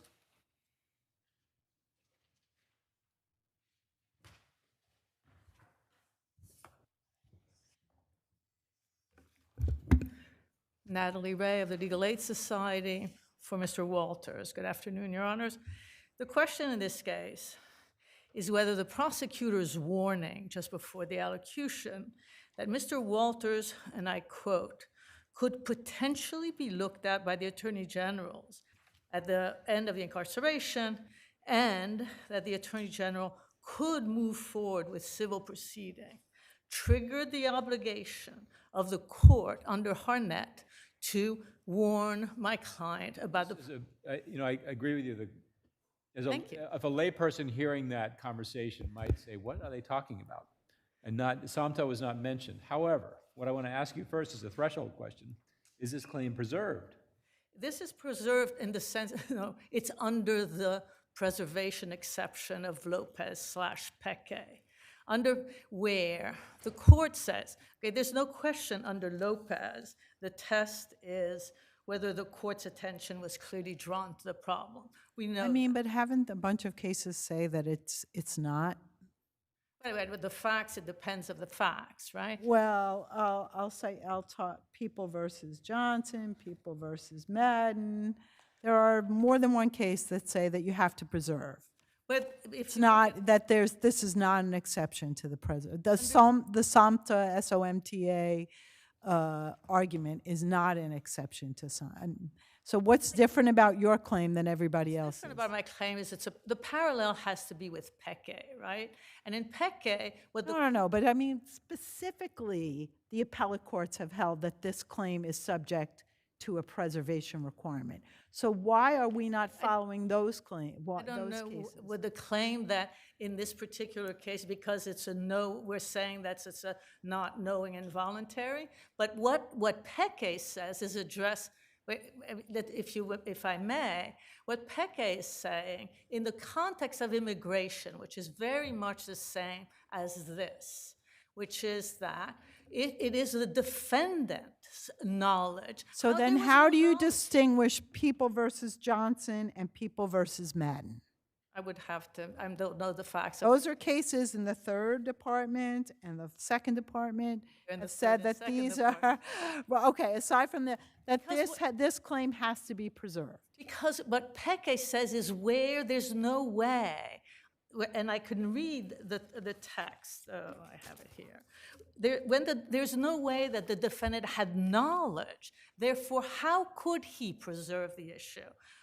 And I'm reading, this is in the companion case of Peque and Diaz, where there was, in an immigration context, since the defendant did not know about the possibility of deportation during the plea and sentencing proceeding, he had no opportunity to withdraw the plea. Now, if the court looks at the language the day of sentencing, the court says, in saying how reprehensible this entire crime had been, the court says, the question is when you get out, because you're young. You're a young man, so you have plenty of life ahead of you. And the question is, how do you go forward when you get out? There is no sense that my client had any idea that confinement was an issue. And this is why it does. He had no motion to vacate the plea at this point. What would he vacate? We're looking at a sentence of 4 years, and the court says this. And at no time is there anything else in the plea to discuss this. The court never made him aware. And it is now 10 years later, and he is confined. So to the extent, I don't disagree that in most cases you have to preserve this issue. But when there's no knowledge by the defendant, what is he going to vacate? He's getting out in 4 years, the court is telling him. So this is why we feel that this is under that very specific exception. Well, then how do you distinguish People versus Harnett that says it's a collateral consequence, right? Well, actually, I would disagree that Harnett didn't say it was a collateral consequence. It says yes, but what it said is that's not the issue. it did say that. Sorry, I take it back. But it did say that, but it said that's not the important fact in this case. Well, but okay, but it Yes. literally said this is a collateral consequence, and therefore it doesn't render the plea involuntary. Except in rare cases. It didn't say never. But even Judge Saparic wrote about it and said, I disagree with that conclusion. That was the conclusion of the Court of Appeals. But we agree that Harnett doesn't say you must never explain. It says in the rare cases where there's a significant likelihood of confinement. And I say, and I would ask the court to say, it's so unusual for the prosecutor to raise this question at a plea, that is the evidence of how significant the likelihood was. And indeed, he is. So Harnett doesn't say that it never happens. It says in a rare case, and I submit, Your Honor, that this is precisely the rare case that Harnett had in mind. Excuse me. As well. Yeah, sorry about that. Good afternoon, Your Honor. Joseph Tucker for the respondent. Counsel's argument is that this is so significant because the prosecutor mentioned it. Well, we don't know the reason why the prosecutor mentioned it. And there's mechanisms set up for a defendant to preserve this, either by a 22060 motion. Court did ask defense counsel, are you aware of that, correct? Asked him if he was aware And of it. defense counsel said, I am aware of that, Your I'm Honor. aware of it. So it's kind of ambiguous as to what the purpose was for the prosecutor to ask the question and what the defendant actually knew. And then the reason for a 22060 motion and a 44010 motion is to flush out that record. Now, I direct the court's attention to People v. Elliott, which is the first department case in 2024, and People v. Belsarak, which is a second department case in 2018. Both of those cases came to different conclusions, but the court was making, the appeal was based on a record that was flushed out in CPL 44010 motions. That's the purpose of it. So there's just not enough in this record here for the court to make a decision on this. We're speculating as to why the prosecutor said what the prosecutor said. We're speculating what the defendant knew and didn't know. And when the courts have set up these mechanisms. I just want to make sure, you're saying that on direct appeal in a case where it's not obvious that this is going to happen, and obviously in 99% of the cases, it's not obvious that this is not a direct appeal issue, that you should bring a post-judgment motion. Yes, Your Honor. Okay. And he was facing 14 years. I'm sorry, Your He Honor. was facing 14 years in jail and accepted 4 years. It was a lenient decision, and for him, he cannot show that the likelihood of the consequences of the collateral consequences here would really influence his plea.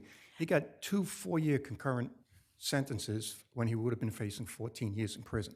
It's very unlikely, in my opinion, that it would have influenced him. They would have said, well, if there's a possibility, the rare possibility of a minute fraction of people who are actually civilly committed is out there, then I'm not going to take the plea and I'm going to look at a possible 14-year sentence. And certainly at a minimum, the lawyer who represented him could have put in an affidavit, because it's clear on the record that someone talked to him about it, or the court talked to him about it. It may very well be that he said, oh yeah, I talked to my client about that. I told him about that possible, because he admitted on the record that he knew about it. So there's not really anything in the record that says whether or not he actually spoke to his client, although it would shock me that someone said, yeah, I knew about it, but wouldn't have spoken to their client. But there's nothing in the record on a direct appeal on that issue, right?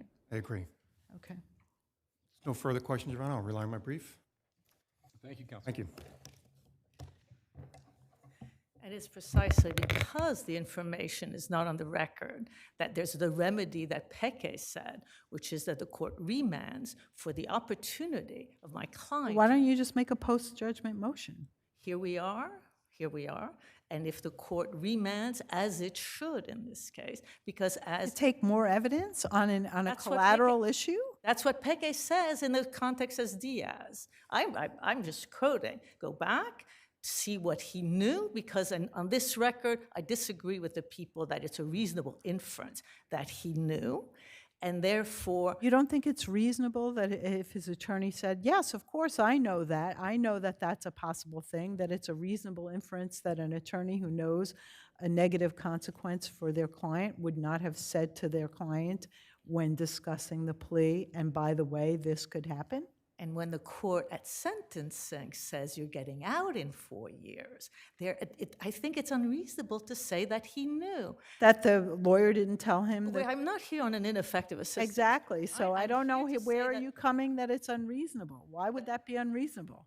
It's unreasonable to say when the court is completely dismissive of the issue, says it's not my jurisdiction. It's not the jurisdiction of the court in immigration cases when we discuss whether the court must ask under Peke, must inform the defendant. The court doesn't have jurisdiction over the federal immigration. The same thing here. It was dismissive when the court says to the lawyer, you know about that.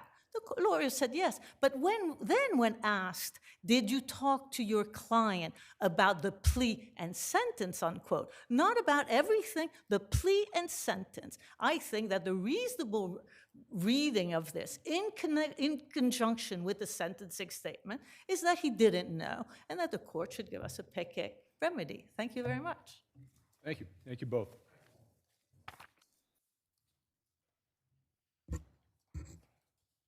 Fishman versus Romano.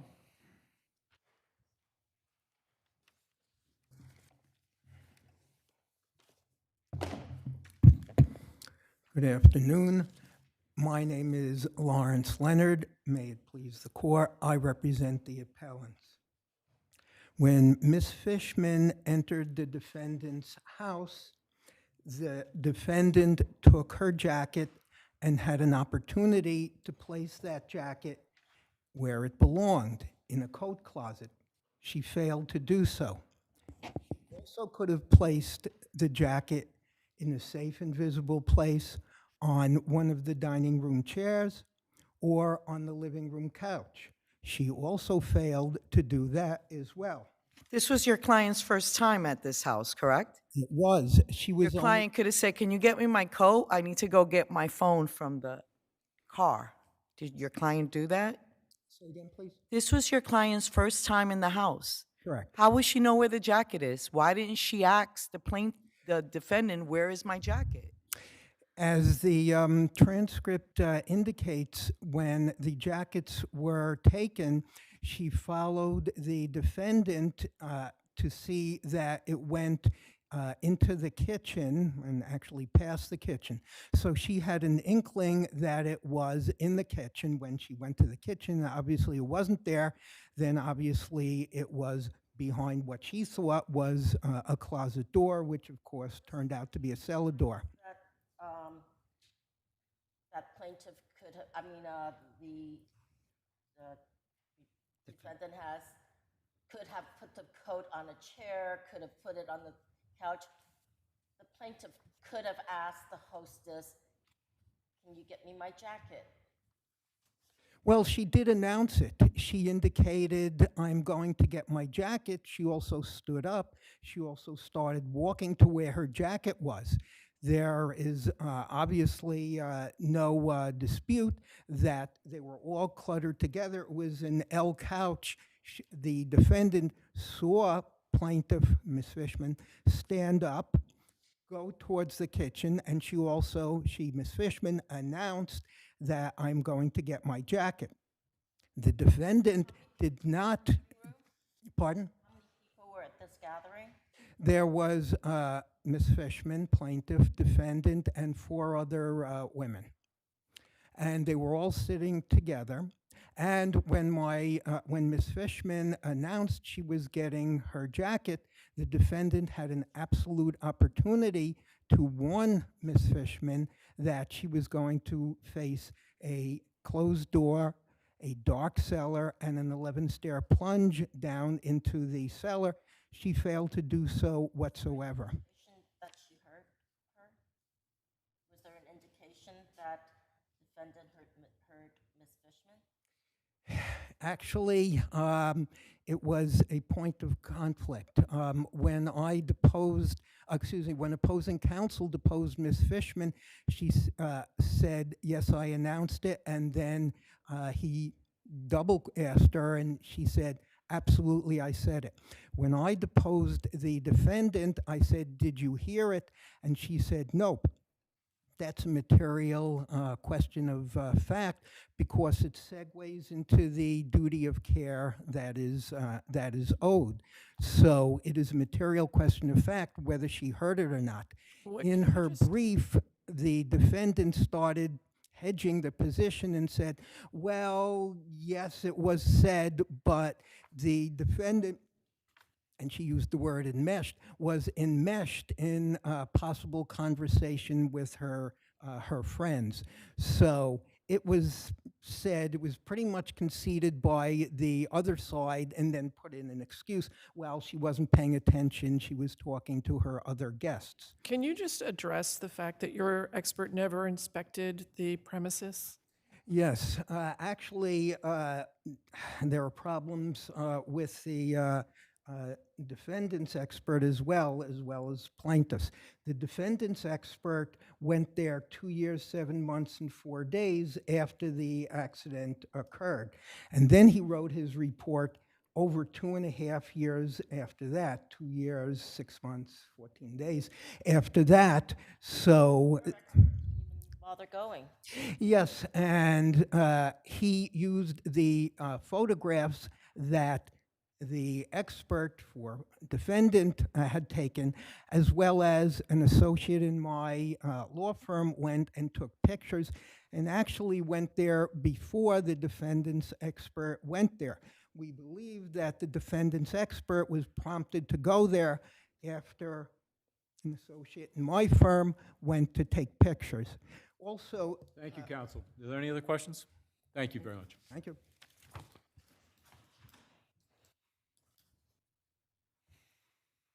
People v. Morales.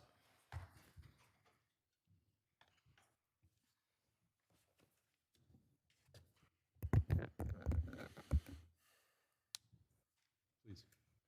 Good afternoon, Your Honors. Will Page, Office of the Appellate Defender, standing in for my colleague, Christiana Prater-Lee, on behalf of Mr. Morales.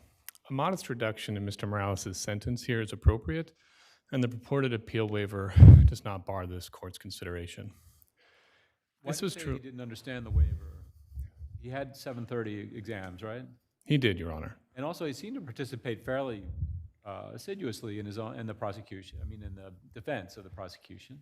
So why do you say that he didn't understand the waiver? I think it's important both for understanding why the sentence reduction is needed here and for understanding his comprehension of the appeal waiver to think about what was happening to Mr. Morales at the time. So Mr. Morales was suffering from schizophrenia, untreated schizophrenia. He was off his medication for multiple months. He had turned to substances in order to self-medicate. And while incarcerated at Rikers, he also was not receiving his medication regularly. He was having a hard time resting. He was getting about an hour of sleep a night. That's in the 730 exam. And he was still complaining that he was having a hard time receiving that medication. And so you'll note that when the court, in its sort of confusing manner, has him allocute to his guilt first, before it goes over all of the rights he's giving up, it never What do you once... think is confusing? I have the waiver, and it basically Follows the model colloquy. What's confusing about that? Well, I will say, before I turn back to those factors that I was explaining, it actually deviates from the model colloquy in one very important respect, which is that it implies that normally you might get a lawyer, but since you're waiving rights, it's implied that's not going to happen. The model colloquy makes it clear you are provided a lawyer if you cannot afford one, and then it goes on to talk about what you might do if it was a normal appeal versus if you're waiving. So that's clearly not very clear in how the court approached this. But also, the Court of Appeals in I don't Bradshaw. think the court said that at all. I don't see where you're saying it's implied. And certainly the written waiver, which he acknowledged he spoke with his attorney about and signed, says that. All this says is if you could not afford the cost of an appeal or a lawyer, the state would pay them. So he Right, does. if The you court could. does say, Right, if you if could. you can't afford, then the state would pay. So what's confusing about that? Right, if you could, right, that makes it sound like in a different Oh. circumstance, whereas here it's That's what you're quibbling with. if a defendant cannot. That is literally what you're quibbling with. Well, that's that the difference statement? in the Okay. model colloquy. Fair But enough. more importantly, the Fair Court of Appeals in Bradshaw and this court in Dupree said that when the court is on notice of special circumstances, they should do more than a generalized inquiry of the defendant. This court was certainly on notice of all of these mental health issues and the substance abuse issues, and you'll notice that there's not a single question related to, are you receiving your medication? Are you in the right state of mind to understand these very important rights that you're giving up? None of that's there. And so how is the court fulfilling its specialized obligation to ensure that Mr. Morales, whose last interaction with the criminal legal system in a felony capacity was 20 years prior, understands what he's giving up when he waives his right to appeal? Counsel, as to the excessive claim.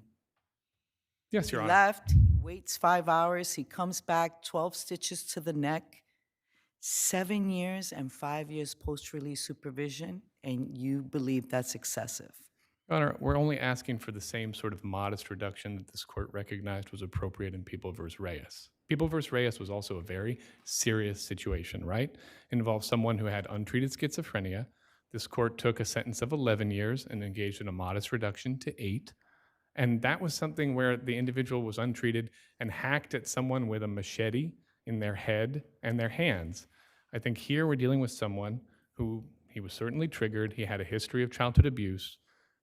Again, he's a nonviolent individual with a nonviolent criminal history, and this is his single violent offense.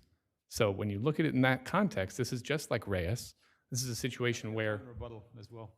Sure. Thank you, Your Honor.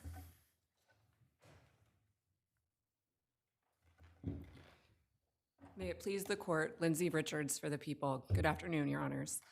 As the court has touched on, the defendant validly waived appeal. The record makes clear that his counsel was participating, that conversations had been had regarding the waiver of appeal prior to the proceeding. During the proceeding, the defendant executed the written waiver and was able to participate throughout the colloquy and throughout the entire plea colloquy, never expressed any confusion or misunderstanding of what the parameters of the plea agreement were. Counsel, as to the excessive Yes, Your Honor. sentence, With respect he was to- facing 5 to 25, correct? That's correct, Your Honor. He was facing He's 25 years. panhandling, security guard comes out, says something to him, he leaves, he waits 6 hours and attacks this person from the back and slices their neck. Yes, Your Honor. He slashed this individual's neck who was just doing his job, and the victim is entitled to some sort of finality here, too. And the people did not want to move from the 10 years. That's correct, Your Honor. And the court did appear to undercut the people's recommendation, which was... And gave him 7. And gave him 7, which was already a boon for this defendant for his conduct. And how do you respond to your friend's argument that this court should have known that this individual had mental issues and didn't address it at all? Are you taking your medication? Are you sure that anything has influenced you? How do you respond to that? Your Honor, the court was very well aware of the defendant's psychiatric issues. There had been 11 months of proceedings before the lower court here relating to 730 proceedings to determine if the defendant was fit to go forward. There were lengthy reports that were submitted as a result of those 730 proceedings. The court certainly reviewed all of that before determining that the defendant was competent and fit to proceed. So to say that the court was not aware of the defendant's psychiatric condition and his current condition at the time of the plea is not a fair reading of the record. The court was very aware. The proceeding immediately before the plea proceeding is the time at which the court actually made its ruling finding the defendant fit based upon all of those records. So everyone was aware that the defendant understood. Certainly the defendant availed himself of this plea because, as Your Honor has touched on, this was a very generous offer for extraordinarily violent conduct. And he's certainly not entitled to any more reduction in this sentence, given that the court took into consideration all of these purportedly mitigating factors in giving the lenient offer that it did. So the people would ask that the judgment of conviction be affirmed. Thank you. Thank you, counsel.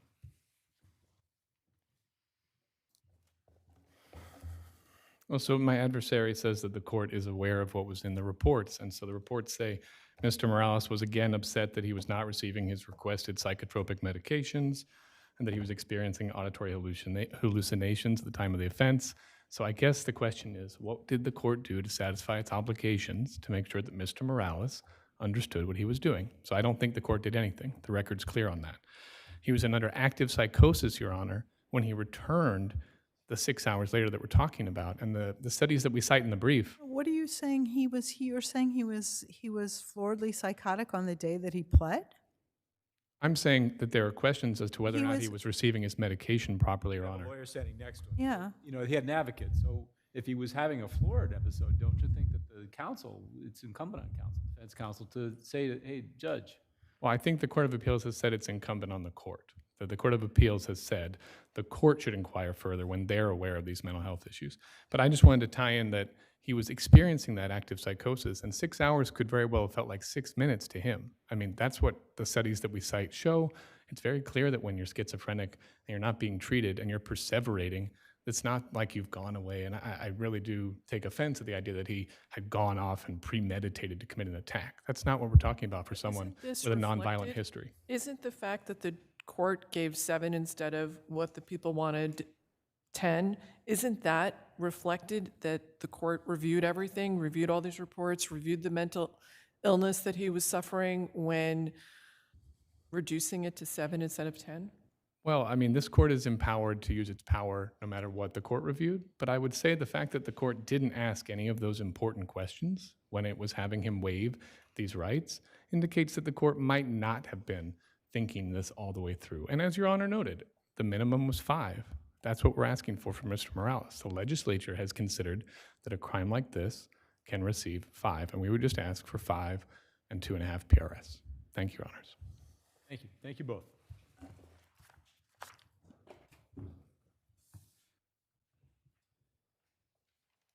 WU, the Institute of Electrical and Electronic Engineers, Incorporated.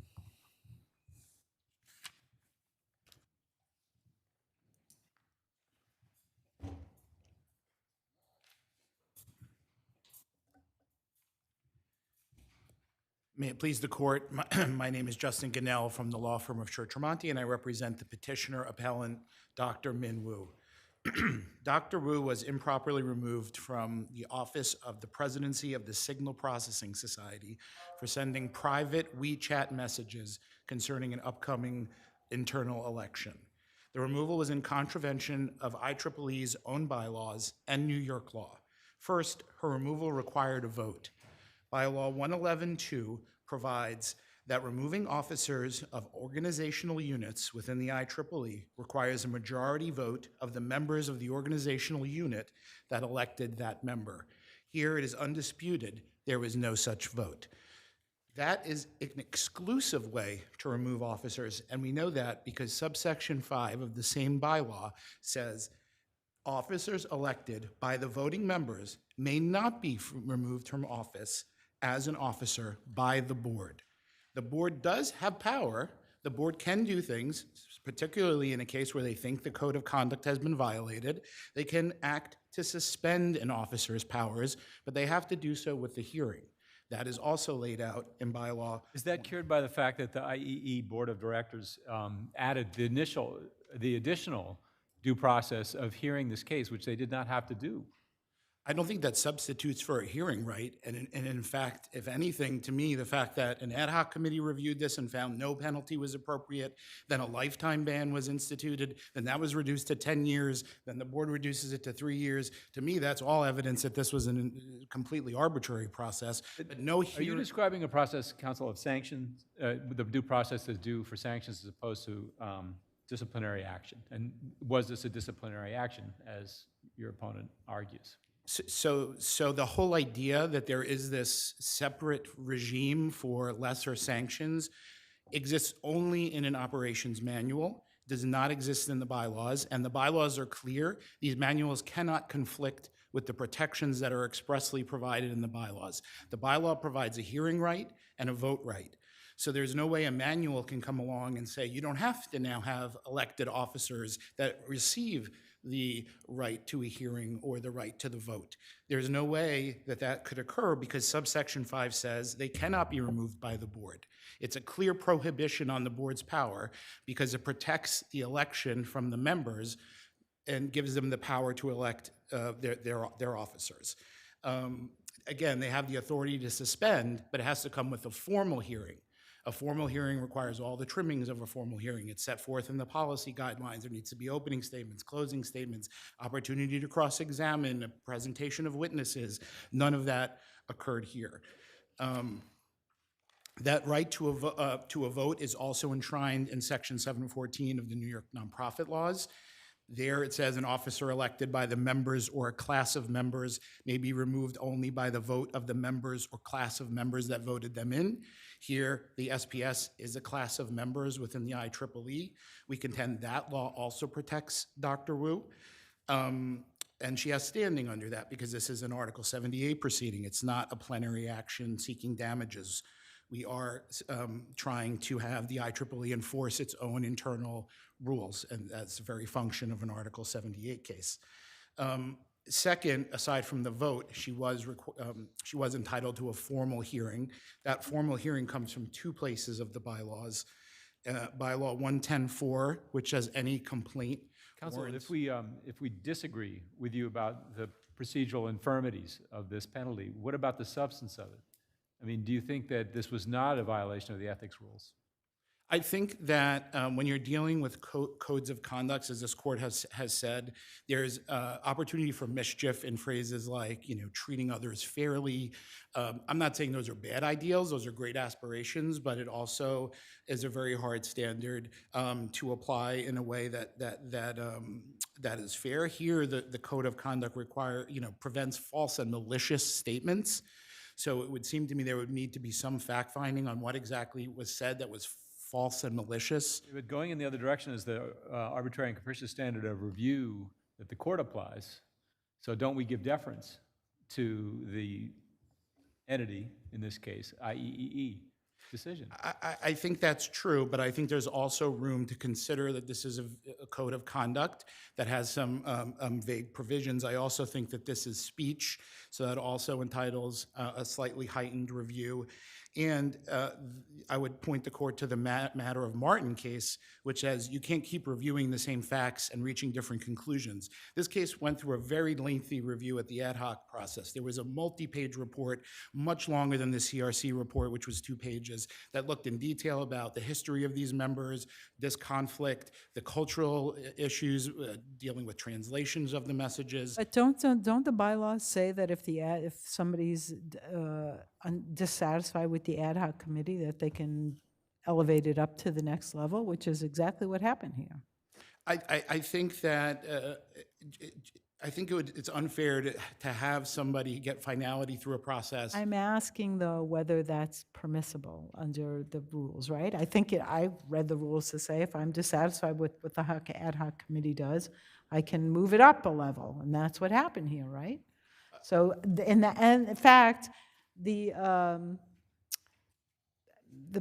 more levels that your client got, the better she did, right? She originally had a really harsh decision, but keep going up and up and up gave her better decisions, right? That is true, and perhaps if there was another level, then the right result would have been achieved, but Well, it for at seems, least the one that your client likes the best, right? understood, but what seems unfair is that there are these two protections of a full hearing and a vote that didn't occur, and no amount of, discretionary process can cure those two things that didn't happen.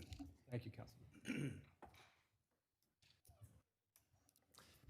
May it please the court, Bruce Ewing for the respondent, the Institute. So, counsel, what do you say to petitioner's argument that she was denied a hearing? And this is There is a two-pronged process that is spelled out in IEEE's governing documents, and it's very clear from the bylaws, IEEE Policy 7.10, and the Conduct I think Review. what counsel is arguing is that the policy contradicts the bylaws. It doesn't. It doesn't, because if you look at a bylaw that hasn't been mentioned much, bylaw I-3056, which says this is the Ethics and Member Conduct Committee. And what the Ethics and Member Conduct Committee, it says, can do is responsible for determining or recommending sanctions as defined in IEEE bylaw I-110 and other disciplinary actions against members found to have been responsible for misconduct. So that bylaw recognizes that there are two paths here. There are severe penalties like expulsion or public censure. For that, you must have a hearing under the bylaws and the policies. But for other lesser sanctions, like a warning letter, or in this case, a leadership ban, no hearing is necessary, and it is not required. Well, how are we supposed to know which falls into which? What happens is the Conduct Review Committee sits and evaluates all cases, both types. And then the Conduct Review Committee decides what is the appropriate sanction here, and when, or discipline. And when that occurs, that's what triggers the two paths. They both go to the Ethics and Member Conduct Committee for review. If the Ethics and Member Conduct Committee finds that there is a sanction, then they're like, we have to send this to a hearing board. They ask the board of directors to appoint such a board, and then it goes from there. If not, the EMCC will review the member discipline. So I guess that's my question. Why is telling petitioner you're out, you can't, why is telling petitioner, I think they reinstated her as president, but you can't run again for 3 years? No. Why is that not a sanction? No, because a leadership ban, people join IEEE not to become leaders of the Well, I organization. agree, but I just want to know why that's not a sanction. Because it really compares to the membership issue. IEEE does expel people, and it prevents them from speaking at conferences, from writing in publications, and for getting all the other benefit of membership when there has been significant ethical misconduct. But here, the conclusion was that the leadership ban was the most appropriate penalty because of the way Dr. Wu had behaved. And I do want to just touch on that briefly. This is not simply about a bunch of WeChat messages. It's about everything that followed as well. You have to look at it all in its totality. Agreed. And in the Hinchy affirmation that's part of the record, he explains the CRC's deliberations and their thought process. And what you have at the end of that is this is someone who, at least for now, should not be serving in a leadership position. She appealed. She had the ability, and with counsel, to submit a 93-page submission to the EMCC. Then the board, in a way that was not required, decided, you know what, we've got a lot going on here in the Signal Processing Society. We're going to look at this, and we're also going to look at the target of Dr. Wu's complaints and see if the discipline imposed upon that person should be sustained. I should point out, Dr. Wu complains a lot about all of the infirmities in the process applied to her. She invoked that very process to apply to someone else, and that person wound up with a much harsher leadership ban. Also, about the ad hoc committee, the ad hoc committee said itself, we're not here to talk about ethics. We can't do that. It's beyond us. So that's a different situation. What was the point of the ad hoc committee then? The ad hoc committee is designed to try to conciliate at the society level, to stop it from escalating, to invite everybody to say, look, can't we all just get along here, to quote, to evoke a famous phrase? In this case, neither of the two participants was willing to do that. Dr. Wu, after the ad hoc committee, I mean, she says you owe deference to that. She didn't give any deference to that. She went off and filed more ethics complaints. Is there any factual dispute about what happened here? Is there any fact that both parties, I mean, everybody seems to agree on what the facts are. This happened, this happened, this happened, this happened. It's really the process I think right? what you So have. why have a hearing if there's no fact dispute? I think what you have here, you're correct, Your Honor, and I think what you have here is this. You know, there were 4 levels of review within IEEE: review panel, full CRC, ethics member conduct committee, then the board. Then we had a federal case in New Jersey, and then we had the proceedings below in this case. Depending on how one counts, you are the 7th group of people to consider Dr. Wu's complaints. I will point out that at the IEEE, every single non-conflicted person who was in charge of assessing ethics issues concluded that Dr. Wu had violated the code of ethics and that a leadership ban was warranted. The only disagreement was on the length of that ban, and the ultimate conclusion from the board was 3 years for her. We're asking the court to affirm that conclusion, which was well thought out. It was not arbitrary and capricious. And I would ask that the court also be mindful that as a membership corporation with hundreds of thousands of members around the world and hundreds, if not thousands, of elected leaders, you know, to go through a hearing for every single complaint is burdensome and impossible. And therefore, because of the way the bylaws were drafted, with that in mind, just briefly on the New York not-for-profit. That's it. Thank you, counsel. Thank you, Your very Honor. much. Thank you. Just to respond to my friend's claim that the ad hoc committee somehow didn't look at ethical. Well, what I want to, did she bring an action in New Jersey? She brought an action in New Jersey. What happened with that? They told IEEE said she had to bring an Article 78, and it was dismissed on those grounds. And then she brought her Article 78. And is it true that she had 4 levels of review within the organization? No. How many levels of review did she have? She was able to bring, she brought an appeal after the CRC issued its decision the first time. And then that was, so there was that level of review. Well, she had the first one with the group that you're now saying. First she had the CRC review Right. panel, then she had the full CRC, then she had the EMCC, and then in a rare additional step, she got the IEE Board of Directors to review this. So that's a lot of due process. Yeah. That is a process that IEEE decided to give her. You know, there's rules, there's pages of rules about the hearing requirements. What is it? What fact do you think is in dispute? So, in order to have a code of conduct violation, the words have to be false and malicious. There was no indication of what was false in anything she said. So there should have been a hearing on that. We don't know what evidence they Well, we know what she said, right? Correct. There's no doubt. It's not. She's not denying. She said what that finding was based on. So why do you need a hearing for that? Well, we would. And whether it's false and malicious is a legal conclusion or a organizational conclusion. You don't need a hearing for that either. Well, I'm trying to figure out why are there 2 disputed factual scenarios that would require a hearing and somebody to decide who was telling the truth and who was lying? We just don't know what they considered, right? We don't know who they interviewed. We don't know what they said. We don't know what documents they provided. We don't know if they provided documents. Was she held to a more stringent standard than others? What the affidavit reveals is the first time this operations manual was ever used to remove a sitting elected officer, which, you know, more to the point than even the due process point. And I would, you know, I think this case, really, it's all about 111 subsection 5. It says the board cannot remove an officer. Well, she was reinstated, right? No, she was not. She was not reinstated. She was removed from office and banned from holding that office for lifetime at first. At one point, okay. And then for 10 years, and then to 3 years. But she never got to finish her term. It was cut short after several months, and it was supposed to be a 2-year term. And, you know, there's no other way to read of the, you know, an officer elected by the voting members may not be removed from the position as an officer Do make that by the point board. at length in your brief. Thank you both. Thank you.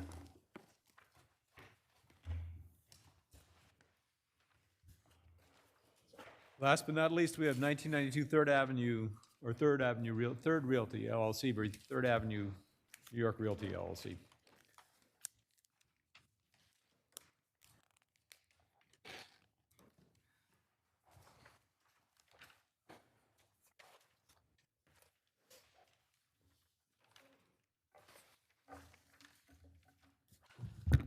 Please.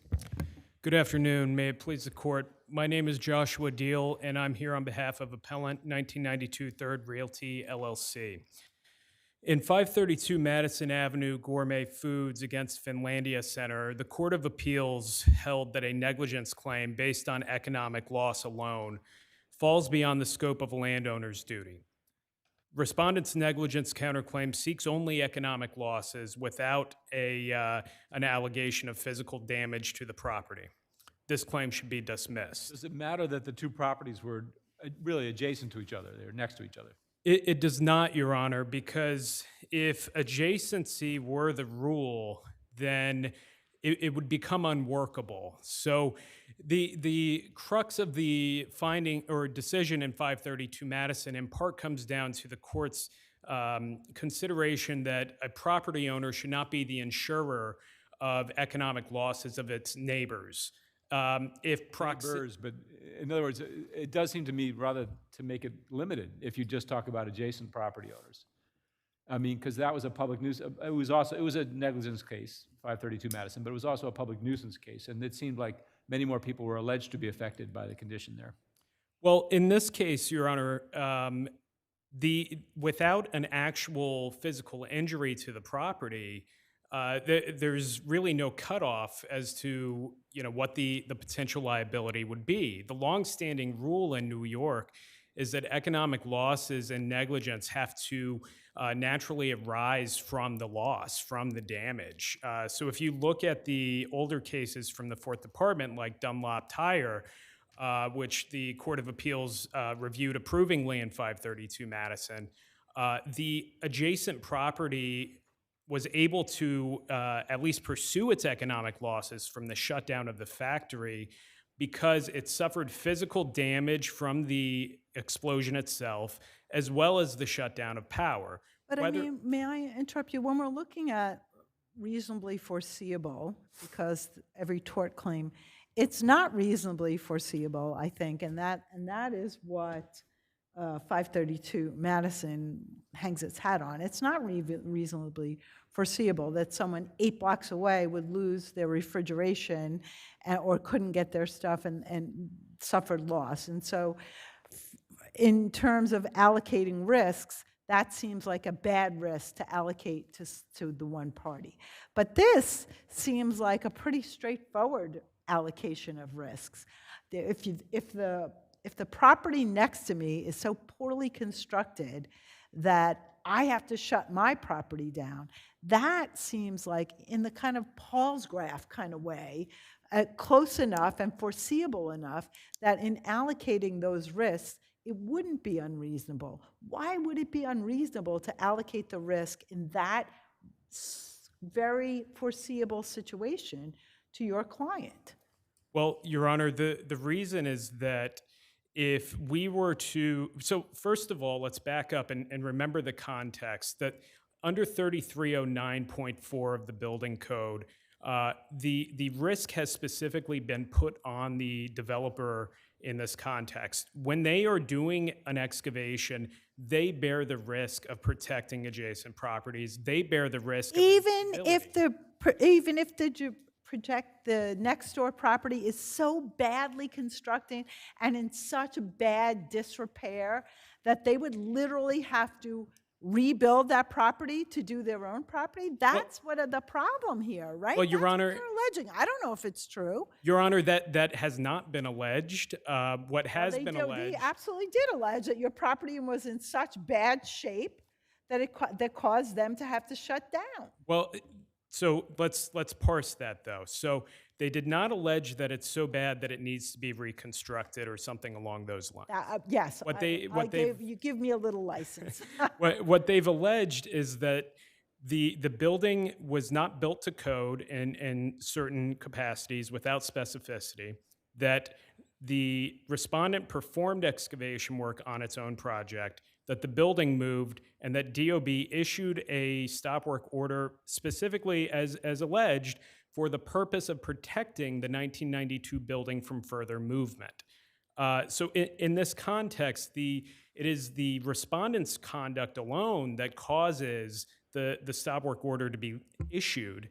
And if a neighboring property is required to then insure for any losses incurred by a neighboring developer for any stop work issued because they did work that the city has determined they are strictly liable for protecting adjacent properties, then it's beyond insuring adjacent property owners for losses.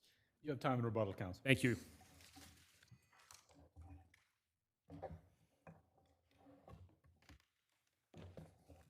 Good afternoon. Jack Rucab Brash for the respondent, 3rd Avenue, New York Realty. May it please the court. I think this all boils down to the analysis and the precise path that the Court of Appeals laid out in 532 Madison. And I think what Your Honor was alluding to was the special relationship test, right? Is 532 Madison doesn't preclude economic recovery of economic losses, and it did not adopt a blanket rule barring them. Instead, it held that recovery turns on whether there exists a special relationship between the parties, as a limitation on otherwise indeterminate liability. The adjacent property owner special relationship exists in many contexts in New York State. In the 881 RPAPL Section 881, adjacent owners are liable to other adjacent owners for damages that they cause while they're accessing or while the project is occurring on their property. The building code, as my friend to put it, I think what counsel is arguing, though, is that you didn't allege that the work stoppage was due to their, well, let me say this. The city of New York hasn't stopped the work because of their problem with their building. The city of New York has stopped the work because of your problem. So where is... It's a question of fact, and the city of New York has stopped the project. Just to be clear, they've stopped the project because the building is moving. The cause of the building, this is an appeal on a as I'm sure you're all aware, pre-discovery motion to dismiss. So the stop work order was issued because the building is moving. The building is moving, as we allege, and we allege with particularity. I can point to the record on the Thornton Tomasetti report, but there are pages of reports citing code provisions that that the appellant's building violates. So I think the movement. Well, where does the special relationship come from? Because you're adjoining landowner? That's right. In 532 Madison, the Court of Appeals specifically contrasted adjacent premises owners with entire urban neighborhoods. They opened they signified because of the foreseeability that you could hurt your next door neighbor, or your next door neighbor could hurt you in a different way than someone down the street. Right. There's an equal and opposite effect for every action that you take on your land to your adjoining property. You're married by property line. This is New York City. There's no separation between structures. So what they do is they identify adjoining owners as a discrete, foreseeable class with whom the landowner has a special relationship, and they use that class, I think importantly, as the limiting principle that circumscribes the endless liability that the court and the legislator are concerned with allowing a law firm several blocks away from a construction accident to recover their lost profits for lawyers' inability to go into office. I wonder how that would be decided today, considering we're fully remote. I think that the logic in 532 Madison holds true. There are other instances where adjacent owners are treated in a special relationship, as I cited earlier. And further, the Second Department case in Broxmire v. United Capital Corp. Confirms that adjoining owners may recover economic damages and negligence. The plaintiffs in that action were condominium owners. They claimed that excessive noise from negligently installed HVAC equipment in the building next door impaired their use and enjoyment and diminished their property value. And the court held that such allegations stated a cognizable negligence claim. And then the damages in that case are nearly identical to the damages here. They've interfered with the loss of use, and they've diminished the value, of our property because we can't use it for its intended purpose.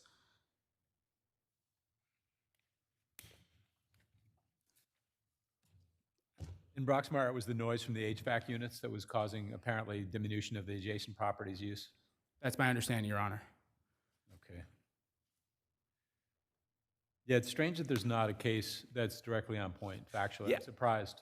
I think that there's a second department case that's directly on point. I think there's a third department case in Fetter that's directly on point. There we're not even talking about adjoining landowners. We're talking about neighbors across the street from each other. And the court in that case held that had the plaintiffs been able to prove the negligence, it makes sense that they would have been responsible for the defendants in that action would have been responsible to their neighbors across the street, because installing an improperly designed septic system could have an effect on their neighbor. Building a building, which the appellant did here, the appellant built its own building. It's foreseeable that failing to build it in a manner that is compliant with the building code, applicable law, could have a foreseeable harm on your immediately adjacent neighbor. Thank you, counsel.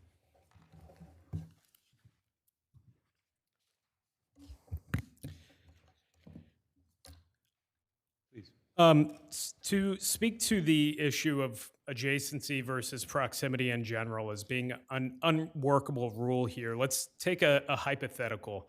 So say I run a pizzeria and right next door is another building that's poorly maintained. They have a gas explosion. There's no damage to my building. There's no damage to my premises, but it happens in the morning and I never get to come and open up my shop.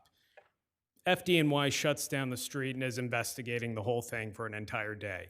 Do I have a negligence claim for my lost business for that day when I have no physical injury to my premises or anything else?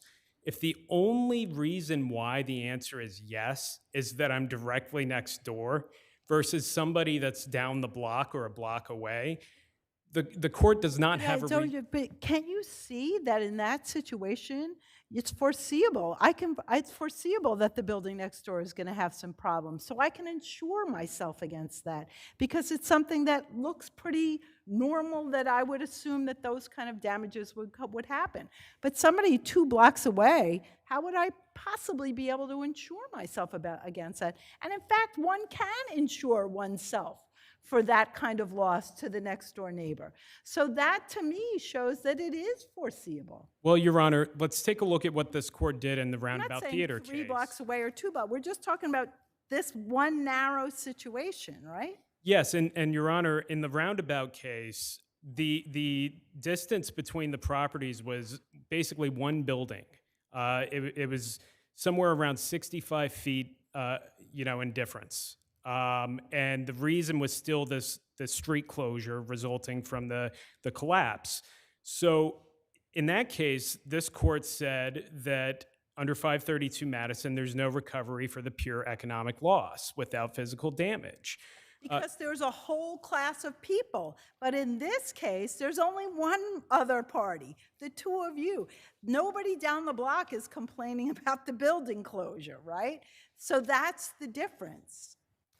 Well, Your Honor, the difference does not hold in the logic of 532 Madison and its progeny, because the court is not pinning it down to proximity. The court is pinning it down to the long-held rule in this state that you cannot have an economic loss, recovery, and negligence that is entirely of its own. It must be parasitic to some sort of physical injury or loss.